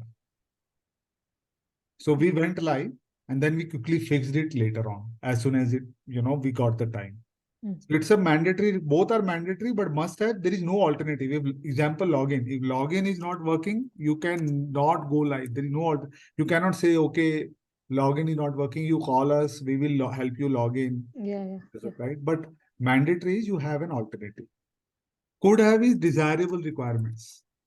If you have time and money left before go live, you try to implement them as well. First you complete must have, then should have, and then could have. And finally is out of scope requirements. Even if you have time and money left, you will not implement in current MVP. So what I want to say is, when you look at all of these attributes, you divide the requirements in these four categories. Okay. And when you tell to your technology, you tell them start working on must have first, then focus on should have. Then if you have time left, focus on desirable requirements. And then we go live. But won't have is definitely out of scope. These are future requirements for future. Okay. Yeah. Thank you, Gandhi. Yeah, Anyone else? thank you. Any question, please, on prioritized requirement? Very simple knowledge area, but very impactful knowledge area. Second thing you do is tracing requirements. What is tracing requirement? So basically, when you write a, let's say, business requirement, like business requirement, you say, I need login. Then you write functional specifications, which is like you define system, page description, you design, you give system specifications. You say username, let's say, should be alphanumeric only. I'm just saying. You will say password should be minimum 8 length, right? 8 digits, let's say. Then you sometimes also write test cases also, right? So when you basically, what VABOX says is, you create multiple artifacts, create a traceability matrix wherein you trace that these are the functional specifications which is related to this particular business requirement. These are the test cases which validate these functional specifications. Generally, we do that so that, it helps in two things. One, it will help that you have covered all the requirements in all the documents. So let's say if your business requirements had 10 requirements and you wrote functional specifications only for 9 out of 10 requirements. So when you create a traceability matrix, you will know, okay, for one requirement, I did not write any functional specification. So it helps in requirement coverage, right? And second thing is, it helps you understand basically relevance of basically it helps you borrow attributes as well. So borrow attributes means, if let's say a particular login is mandatory, let's say login functionality is must have, all the functional specifications written to this login will automatically become must have. See? So this way, you make sure when you trace it, you make sure your requirements are consistent. So whatever priority you have defined for this functionality or requirement, because you have written functional specifications for login here, so these are also must have. So that is why traceability is different type of requirement artifacts And it is very, very important. And you map it not only between requirements, but also with test cases also. Okay. So this is tracing requirement. And then you go for approving requirement. What is approval requirement? Approval means two things. First, that everybody understands your requirement. So as a BA, you have to make sure everybody understands what you have written. It's a big, big responsibility. Nobody read tests. So you have to make it so interesting and simple enough. Everybody understands what you are written in the requirement. And secondly, everybody agrees. So when I say everybody, your technology, your legal, compliance, your SME, your regulators, all the stakeholders, whosoever you think need approval, they should understand and agree. That's why validation is different from approval. Validation you do only with SMEs. Only with SMEs. Whereas in approval, once validation, your SME and you are on same page, then you start socializing your requirements with all the stakeholders and you make sure they understand as well as agree to your requirements. And that is what we call as requirements approval. Make sense to everybody? Yes, Kandi, you have a question? Yeah. Is it something like what we do is like once the validation is done and we Yes. get sign off from the customers of the specification documents, we decide to start the development. We do a grooming for the design team and the development team and the testing team. Is it something related Very to nice. that? Very good question, Kandi. So in agile world, you get approval from technology in grooming sessions. Okay. Very good. So Very good. I mean, I'm very happy the way all of you are connecting dots. But you are right. So different stakeholders, you need different kind of sessions for approval. Regulators, you have it in a very different way. You call them, regulators generally, you know how they approve requirements. They never approve textual requirement. You create a POC for them, prototype. okay. Regulators don't have time. See, regulators are Yeah. very high-minded people. I mean, I have worked with RBI. They come with a lot of authority because they have that power. If they raise a Yes. query, you cannot proceed further. So, in the products, that is something related with the regulator in case of the SPA itself. So, is it like mandatorily you had to get an approval from the regulators before starting the development? You have to decide as a product owner. Okay. This is your industry knowledge comes in. If you feel that, for example, in banking world, I know whenever I'm working on cloud and whenever I have sensitive customer data, I need to have regulator approval. RBI is very, very concerned about customer data, where we are storing it. It's as simple as that. Even today, putting anything, because cloud, AWS data centers are in North America. So as soon as I put India data on AWS, which is in North America data centers, regulators, you have to convince them that none other than the selected individuals have access to those tenants. So this way you get approval. So depending upon the industry you are working in and the project you are working for, you have to make sure you have to get approvals from regulators.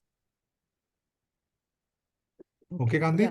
Yeah. I am able to relate that because in our cargo project, we have this regulatory as IATA, Right. International Air Transport Association. So whatever we developed in our product has to be, like it should sync with those regulations. So, Yes. so we make sure that our product complies with that. Only then the airlines can make use of them. Absolutely. Yeah, got it. Yeah. Perfect. Great. After that, you do assess requirements change. Now, what happens? The requirement means sign off, approval, right? Even after sign off, change can happen. It happens, right? Today, all of these stakeholders thought, yes, this is what it is, makes sense to us, signed off. Tomorrow, your problem got changed. some critical requirement happened, some event happened because of which requirements change. So whenever requirements change comes through you, you do an assessment and you give a recommendation whether or not that change should be incorporated or not. So what happens is, again, you will look at same parameter like benefit. What is the benefit of this change? How much cost it will take to implement this change? What is the time it will take to implement this change, right? Whether it is asked by regulator. If regulator has asked it, then you have to just blindly follow it. And what will be impact on your stakeholders like customers and all. Accordingly, you will, as a product owner, whenever a change comes, you will recommend whether or not this change should be incorporated. Again, this is your job as a product owner. So please remember, even after approval, change can happen. And finally, you maintain requirements for reuse and update. What BA box says is, if you have worked in a requirement, let's say login functionality, just save it in a SharePoint so that tomorrow in your organization, whenever they're working on any product, they also need login functionality. They can reuse your requirements. So any common features of your product that you are working. So for example, Gandhi is working in Netherlands. He developed certain features for travel, cargo travel app. I'm not from travel industry, so I have very limited knowledge in that area. But whatever she is developing in Netherlands, ideally she should be uploading it in some SharePoint. And if anybody else is developing those features in India, they can reuse those requirements, make some minor changes as per the local regulation, and give it to technology for development. So this is requirement lifecycle management, very simple knowledge area. You do it throughout the life cycle of requirement, which is from the conceptualization to delivery. It's a continuous knowledge area that you have to do. You keep on track priority, you trace it. As soon as you write more test cases, more functional specifications, you always trace it. Whenever you get a requirement sign off one, whenever a change happens, you again get sign off again. Right? So for example, BA governance. Remember one of the output from one of BA planning. Governance is all about how will you get sign off, right? The process of getting sign off, as Kandi was asking, do I need to involve regulators? If I need involve regulators, what they need for sign off? They need POC. Technology needs sign off during grooming sessions. Legal compliance, they are very, very documentation heavy people. They need everything documented in a company format. Subject matter expert, they need verbal discussions. So accordingly, you get sign off. And also whenever there is a change, after incorporating change, again, you will get the sign off for the updated requirements. And whatever requirements you create, always upload them in a SharePoint so that everybody can reuse and update it minorly as per local regulations and use it for their projects. Any question, please, before we have an interesting quiz on requirement lifecycle management. Approved requirements would also include a sign off from the customers, right? Sorry, you have to be louder, little. Sorry. Can you hear me now? Yes, yes. Yeah, so approved requirements would also include the sign off from the customers as well, right? Yes, yes, yes. Approve. See, you will decide whom you need to sign off. If generally what happens is, if your customers are internal, like let's say you're doing it for operations, they can definitely get involved in sign off. Even if it is external customer, sometimes you hand pick few customers. Those are your pilot customers. And they also can be involved in signing off your requirements. And again, the proposed change, if any changes that we identify or if some other stakeholders. Everything has to be signed off from the Yeah. customer. And the change has, if any change comes in, then it's upon the PO to decide that if this change is required to be taken up, or or can we handle with the existing feature as a workaround, or right? That decision Yes, also has to come from us. absolutely. So, and as part of recommendation, you also figure it out, like when you say the cost, how much cost it will take. You actually tell everybody this is how you can implement the requirement. So you look at the solution, what changes in solution are required, and accordingly you can figure out the cost and give a recommendation of that, whether to incorporate that change or not. Okay. Yeah. Okay. So let me give you an interesting quiz and let's see how many of you get it correct now.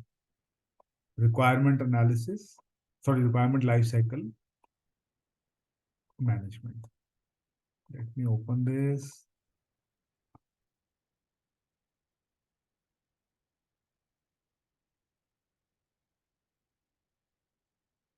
So last two questions, you have to choose one word. First four questions are true and false. So let me share it. I've given over the chat.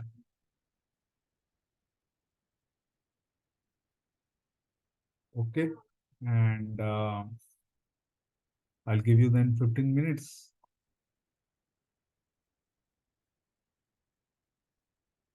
This one.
Host, please share your answers over chat so that I can review them.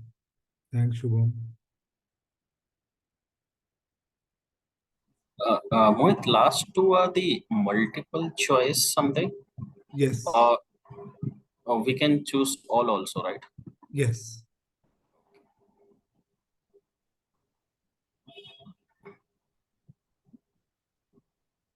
But one of the option is correct. I mean, I'm just making it easy. Thanks, Shubham, for the answers. Others as well, please type in.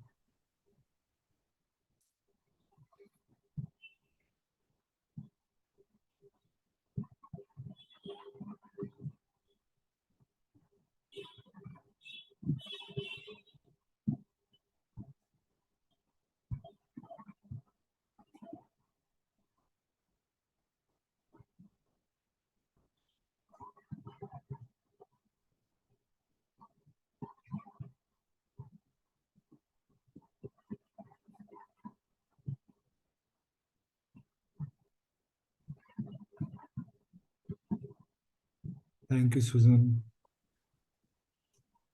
Mohit, we will not get this type of question in the real exam, right? It would be more on the scenario based, right?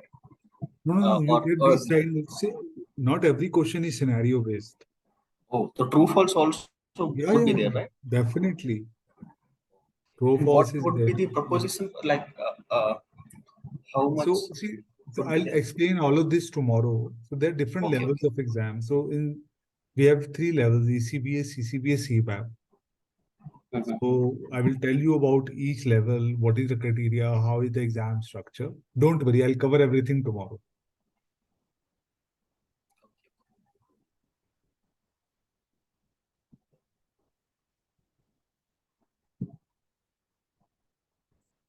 Thank you, Susan, Afzal, Jerry as well. Thank you, Kandi.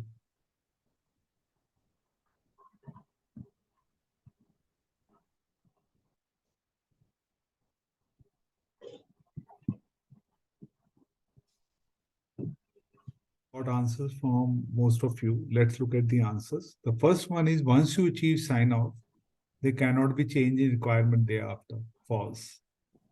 So many people get it wrong even today. Even after sign off, they can be changed. So the answer is false. Information management approach, which was the, remember, template requirements, tells you the approach for sign off wrong. It's not information management approach. It is BA governance, this one, right? So this is wrong. Requirement architecture tells you which requirement will be impacted by a requested requirement change during assessed requirement, which is true. Now, let's say you have a requirement architecture, which is you have a login, then home page, then landing page, and then so on. If you're making a change in, let's say, home page, you know, if I make a change in home page, do I need to make any change in login page? Do I need to make any change in further pages like payments, loans, and so on? So requirement architecture tells you how requirements are connected to each other, related to each other. So whenever a particular requirement changes, you can make the assessment how it will impact the related requirements. Okay, which is true. So first one is false. The second one is false. Third one is true. Governance approach, which is how you manage change in requirements and sign off, defines template for traceability matrix. False. Which defines template? The template information management approach. So fourth is false. You are working on scenario where requirements are frequently changing. Now let's say they have given you a scenario where requirements are continuously changing. Write some of the requirements. So which requirements you will prioritize first? Which are stable? The answer is stability. So here in this scenario, the requirement attribute which becomes more profound, the prioritization criteria which becomes more profound is stability, because you're working in a scenario where requirements are frequently changing. You need you will first give those requirements to technology which you know are stable, where you don't foresee any change. You will tell technology, start developing these requirements. Other requirements, there might be some changes expected. We will implement it in subsequent sprints. Hi, Mohit. Sorry to cutting you off, but Yeah. I was thinking the same stability, but I thought it's like for the project options, like you know what I'm saying, Yeah. like benefits, penalty, stability, and time sensitivity for the project, not for the requirement. So that's why I didn't choose that one. I mean, Understood. No, no, I you got my understood. point. Yeah, I understood your point. See, first of all, they gave a scenario, and I could be more specific. I could say, what will your main basis, right? Of your requirement prioritization. So prioritization is requirement. Now, problem here is, let's say you are working on a website, login functionality. I'm just saying it is something wherein not login. Let's say you have in website, you will offer three products: accounts, loans, payments. Now payments functionality, it might change. Regulation might say you cannot allow RTGS online, right? Because RTGS that time was a very critical requirement, because RTGS means high value payments. It actually happened during 2006. We were not sure whether RBI will be fine with RTGS online. So what we did was we said, okay, RTGS payment, will do it later on. Other type of payments we implemented first. So this is what we are saying. Whenever your requirements are frequently changing, if that is the scenario, your main basis of requirement prioritization will be stability. Other factors are definitely important. I'm not saying, but the main criteria of prioritization will be stability. Make sense? No, Mohit. Actually, I was asking, how should I phrase this?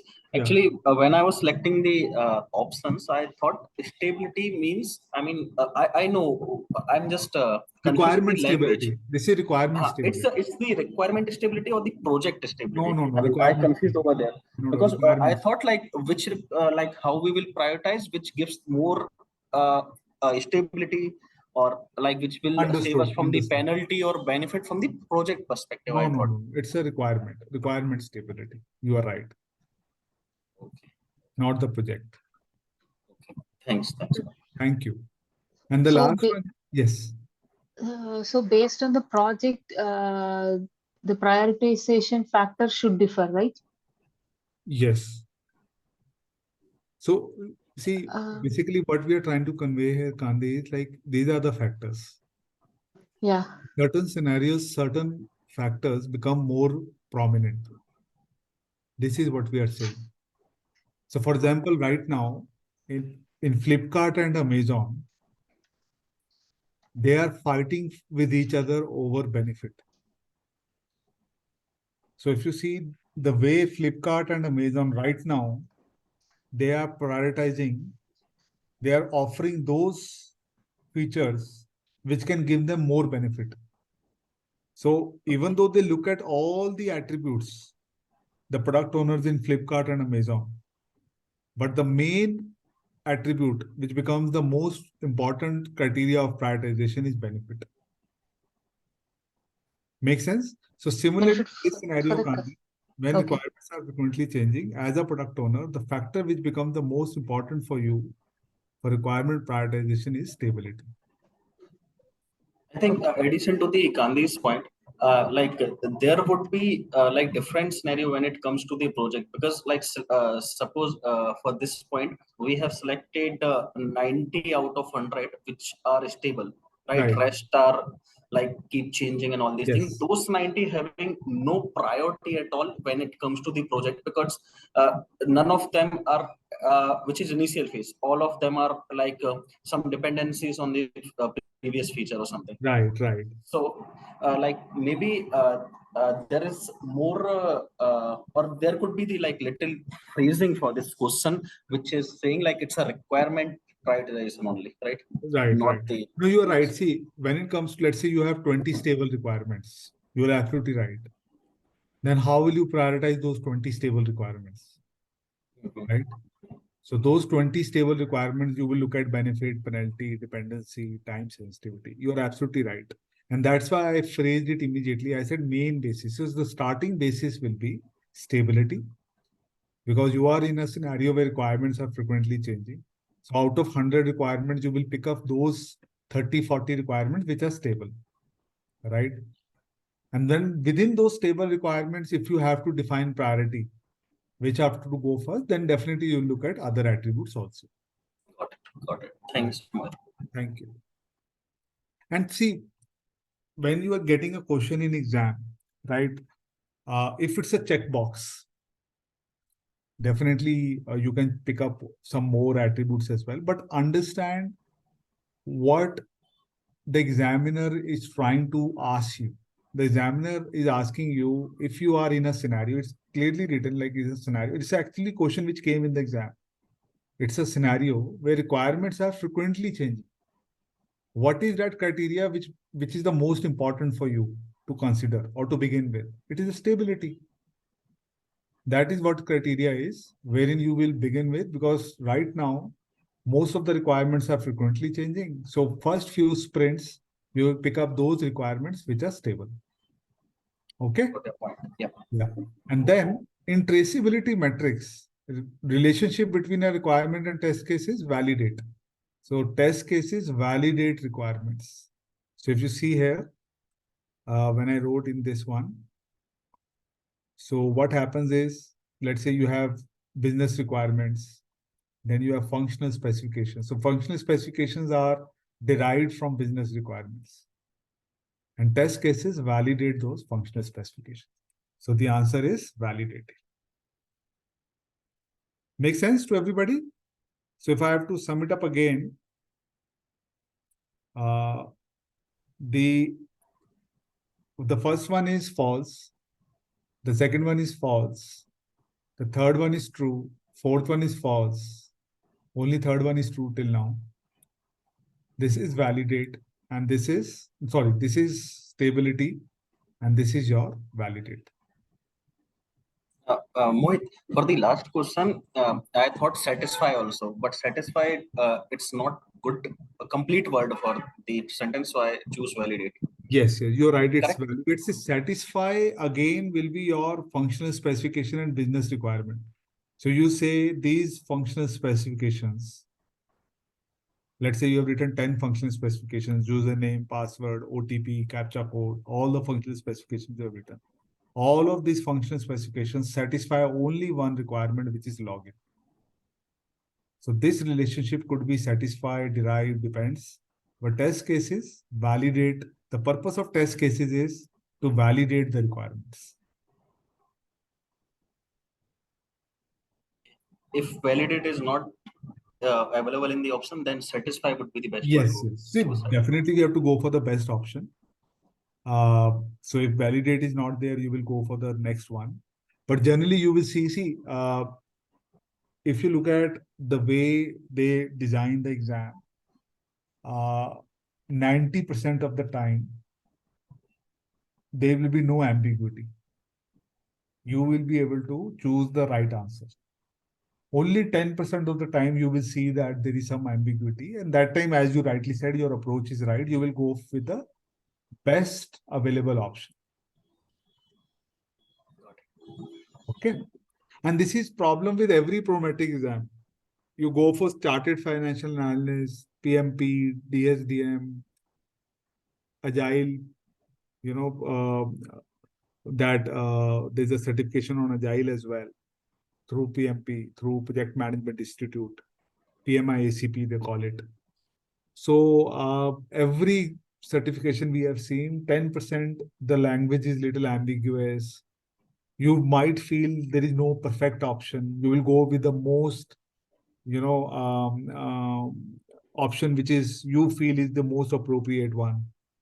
But 90% of the time, you will find questions which are straightforward in terms of the options.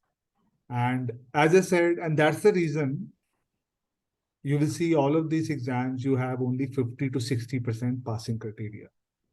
None of the exams says you have to score 95, 98, nothing like that. 50, 60%, you get it correct, you get through.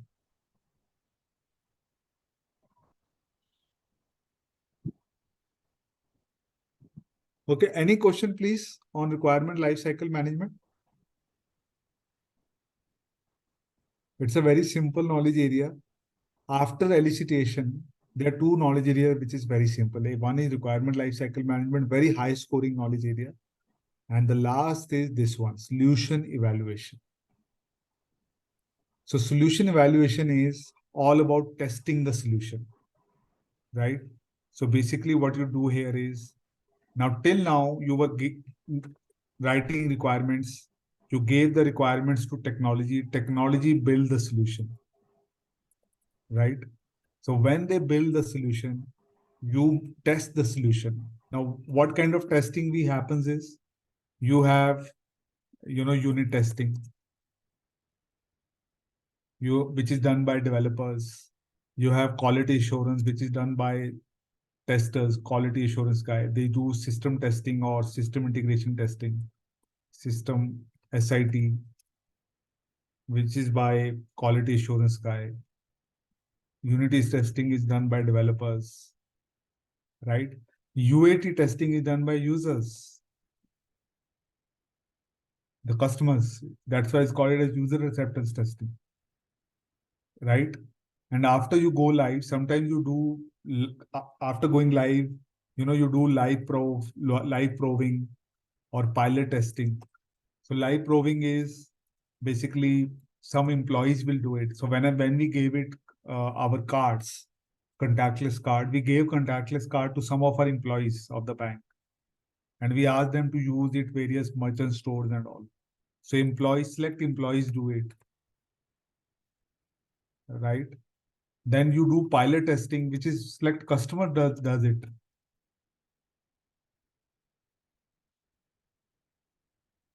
So many testing is done. Now, BA does not do any of this testing. BA does not do UAT, but BA does not do live probing, pilot testing, SIT, unit testing. Then my question to all of you is, then why BA box says BA does testing, measure solution performance? Why BA box said that? Anybody? Be involved in the test case creation, test case reviews. Very nice. So what Should be BA does aligned to is, business needs. you are Yes, sir. absolutely right. You know what BA does is, BA does readiness testing for each of these. So unit testing definitely dev does, BA is not involved. Once dev gives it to you, let's say QA is outsourced. Before you gave it to QA, you sometimes BA does readiness testing. When BA feels that yes, the system is fine, BA will do quickly test something, they'll give it to QA. Once QA has done testing, before the system is given to user, BA does readiness testing for UAT. Once UAT is done on production day, when we go live, BA does readiness testing for live proving and pilot testing. So even though BA does not own any of this testing, but before every testing phase begins, BA does do readiness testing. And that's why BA box says, as a BA, you have to do testing, right? And when you do testing, which is measure solution performance, you get defects. So in this entire knowledge area, the biggest problem is terminology. So measured solution performance is readiness testing that you do. Solution performance measuring.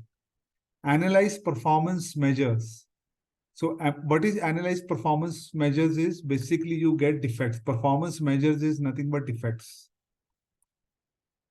So you do performance measures, which is nothing but your defects that you have got. And you analyze those defects as per the severity. So you look at the value that you're trying to achieve. Remember this value you created in value tree. So if any defect is hampering your value, right?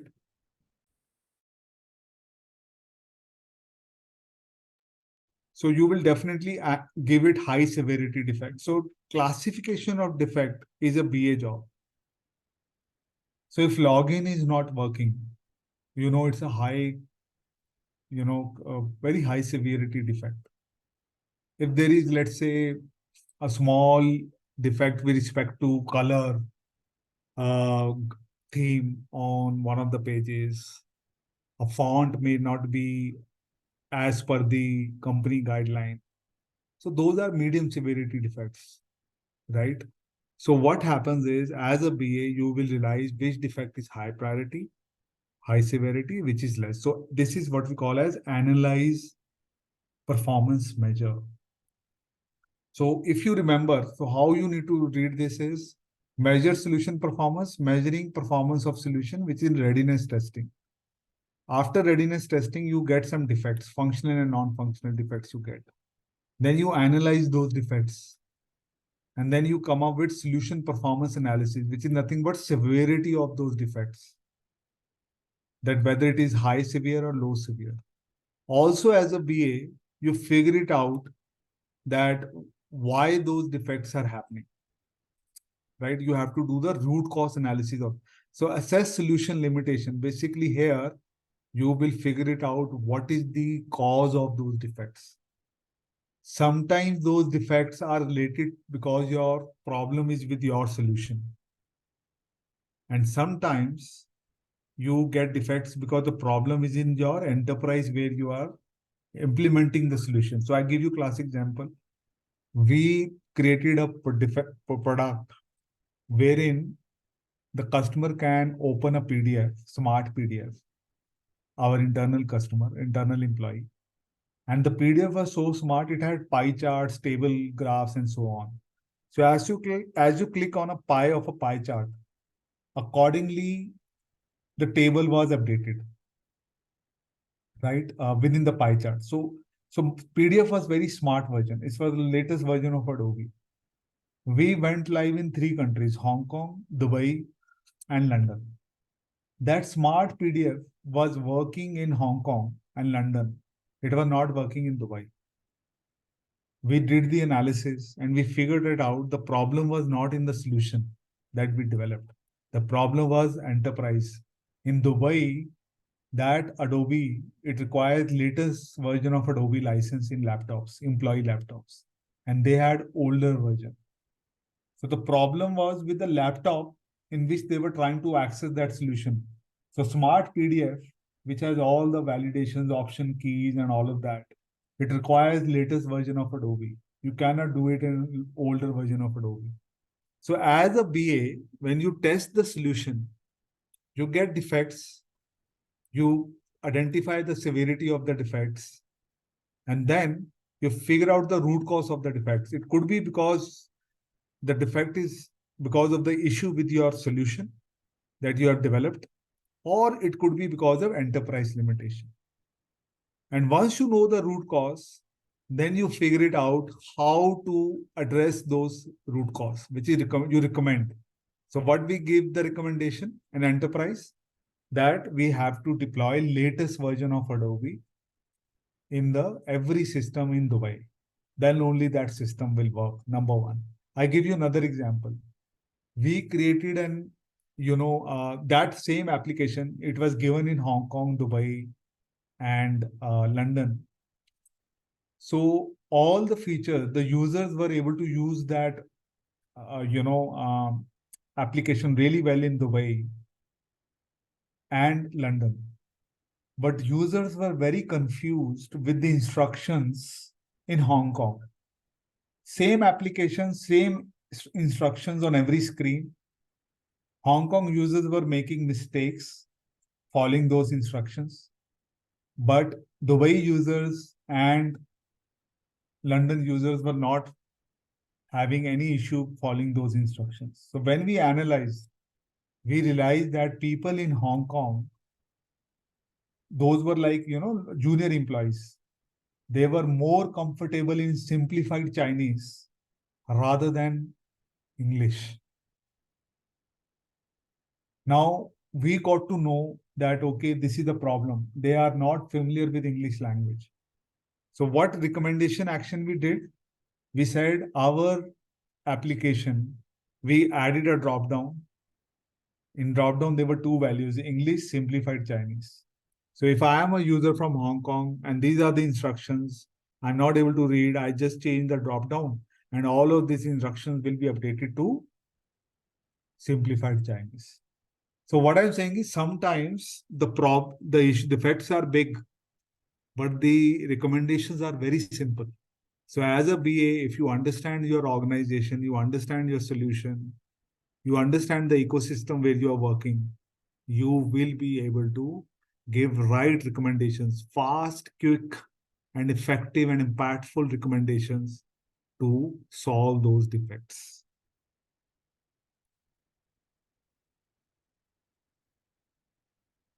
Does that make sense to everybody? Very, very simple knowledge area. After elicitation, the simplest knowledge area that we have is solution evaluation. And what this knowledge, the reason this knowledge area was included was most of the BAs in 2005-6, they had an impression that they don't do testing. So BA Bok addressed that myth. They said, as a BA, you have to do testing, readiness testing, and also you own the defects, number one. And also when you measure solution performance, sometimes you write test cases as well. In measured solution performance, right, when you are measuring the performance of solution, a BA can involve in writing test cases for readiness testing. And they can even do, they also write test cases for UAT also, which users will follow. Dev will write their own test cases, QA will write their own test cases, which is fine. But for UAT, who will write the test cases? Either QA or BA, they can write test cases for UAT. Even for live proving and pilot testing, BA is asked to create test cases. And that's why I said in the first call, if you are from quality assurance, the natural progression for you is to become a BA. Because a QA is actually works very, very closely with BA and they understand the functionality of the product as good as a BA. In fact, when I left my job in CBA in 2011, not 11, sorry, 13, my replacement was my QA guy in the team for that project. He became the BA for that project because he knew the functionality and he knew. So definitely there were a little bit of training from requirement gathering and all of that, but he knew the project in and out. Any questions, please, with respect to solution evaluation?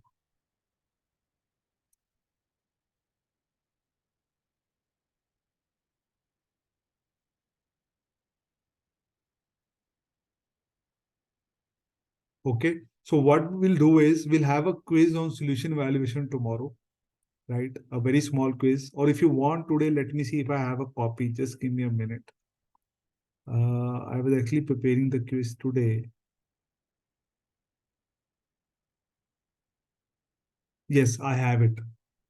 So let me just, it's a simple true and false. Let's have it today. It's a very simple quiz. Let's see how many of you get it all correct. Very, very simple knowledge area after elicitation. Let's see, it's 5 questions only. And let's see how many of you get it correct.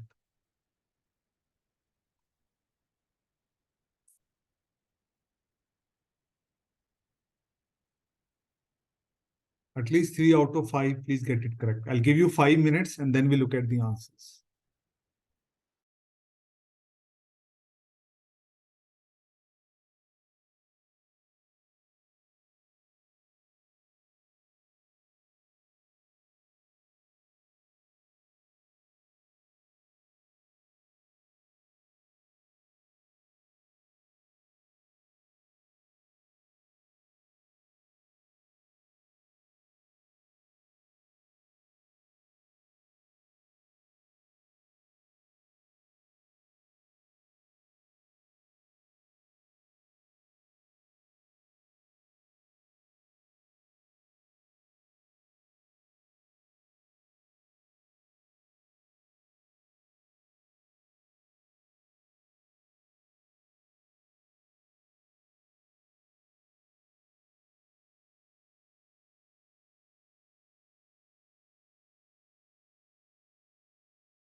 Thank you, Jerry, Kandi, Shubham, Afsal.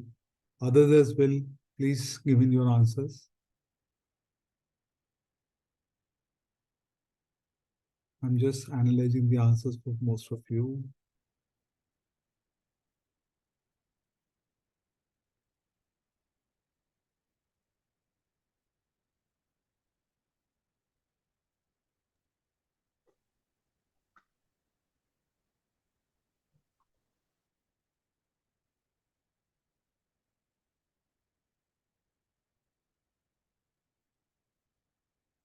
Thanks, Suzanne.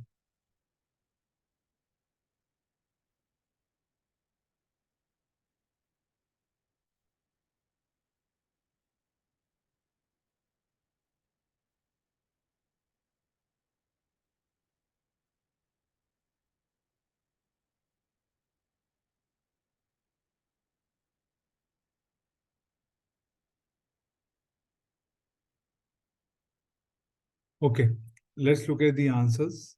Very simple quiz. I think I could see most of you have got it, most of the answers correct, questions correct. If you see measure solution performance, now terminology is the key, right? Your measure solution performance is testing. Include defining both test cases as well as executing test cases to evaluate the effectiveness of answer is true, right? So this is the step where you define the test cases as well, and then you use those test cases to measure the solution performance. The answer is true.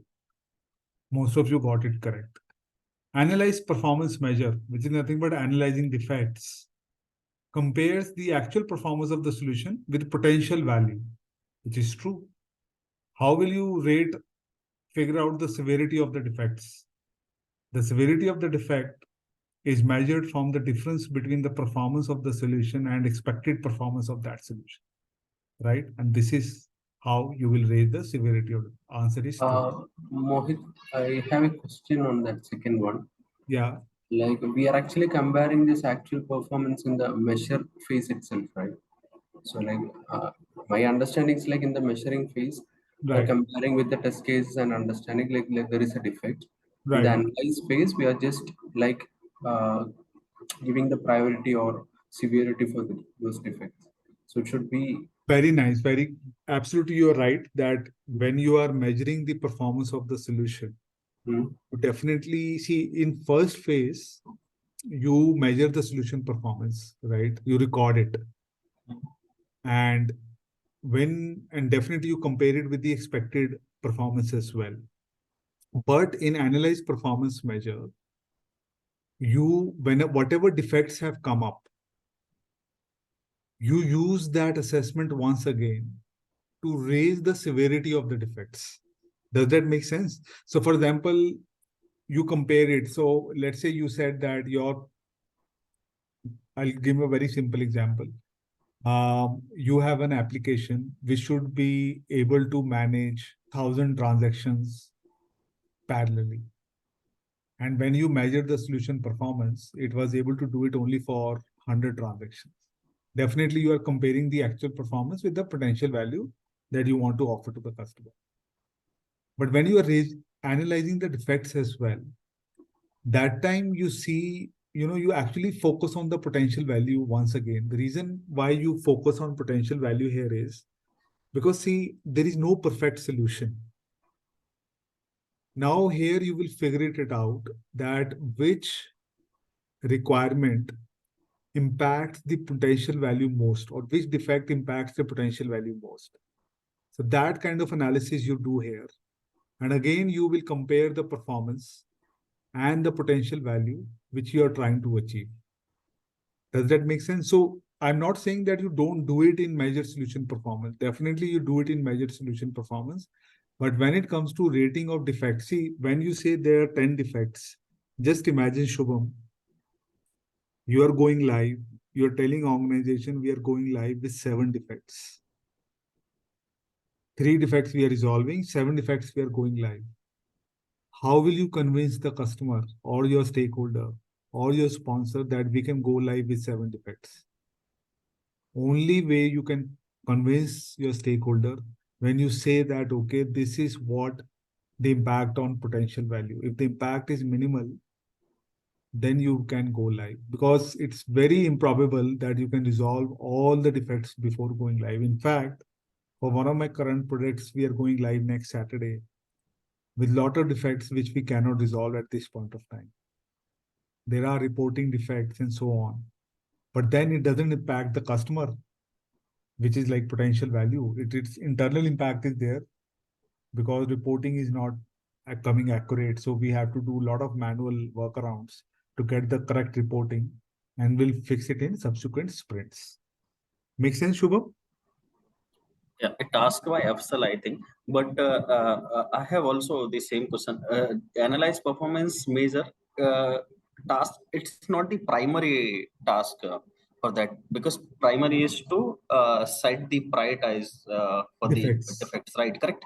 Yes, yes, you are right. But you actually do the comparison here again. You have to focus on the potential value here as well in second task to figure it out what could be the severity of the defects.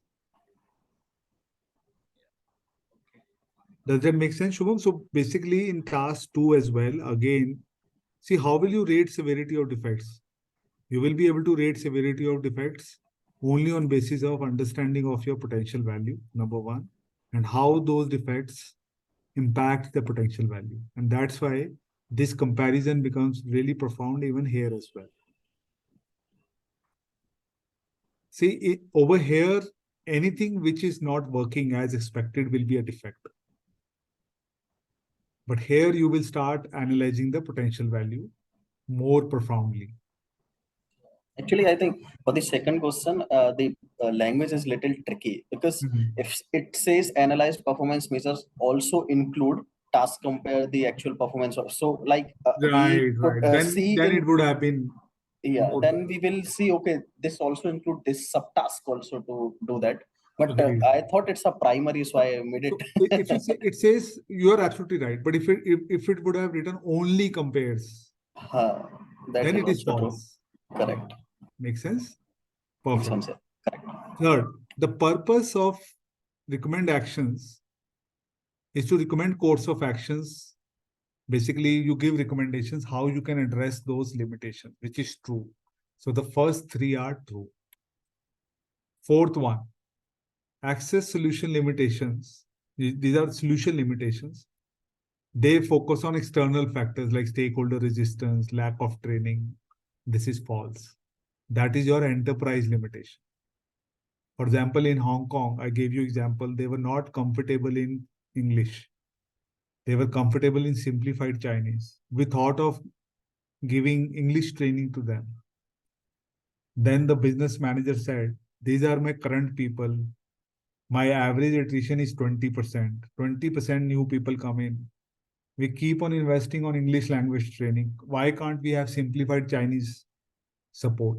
So solution limitation that happens are external factors. Not external factors, sorry, it's internal factors. Whereas the enterprise limitations are from external factors. So E, just remember E and E. The enterprise limitations, they are around identifying external factors, and solution limitations are internal factors, which is your solution related defects. So last two are false and first three are true.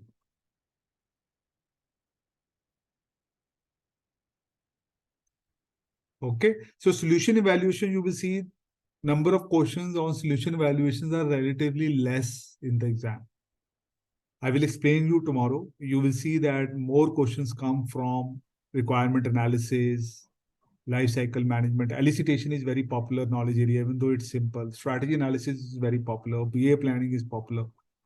But in the exam solution evaluation, you will see number of questions is relatively less, and they are easy to crack, because it's all about testing, and testing is not a primary job of a BA. BA does readiness testing as well as analysis of the defect.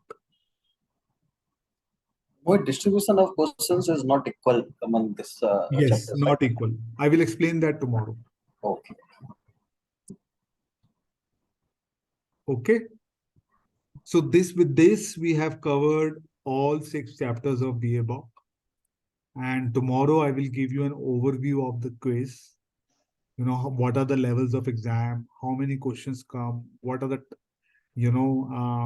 basically fees around of each of these exams. We will have a quiz, we'll give you a Google link. You'll attempt the quiz, around 50 questions, we'll give you around 1 hour, 1.5 hours. You will get your score. Then we will ask your queries.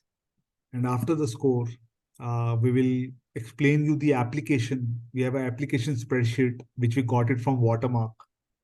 We'll explain you that. That spreadsheet will tell you which level you are eligible for, whether ECBA, CCBA, or CBAP. And accordingly, you will attempt the exam. Okay. Thank you so much, folks. See you tomorrow. And we'll wrap up this entire curriculum tomorrow with a quiz, end-to-end quiz, as well as the application submission for application readiness for this certificate. Thank you so much. Thank you, Mohit. Thank you. Thank you.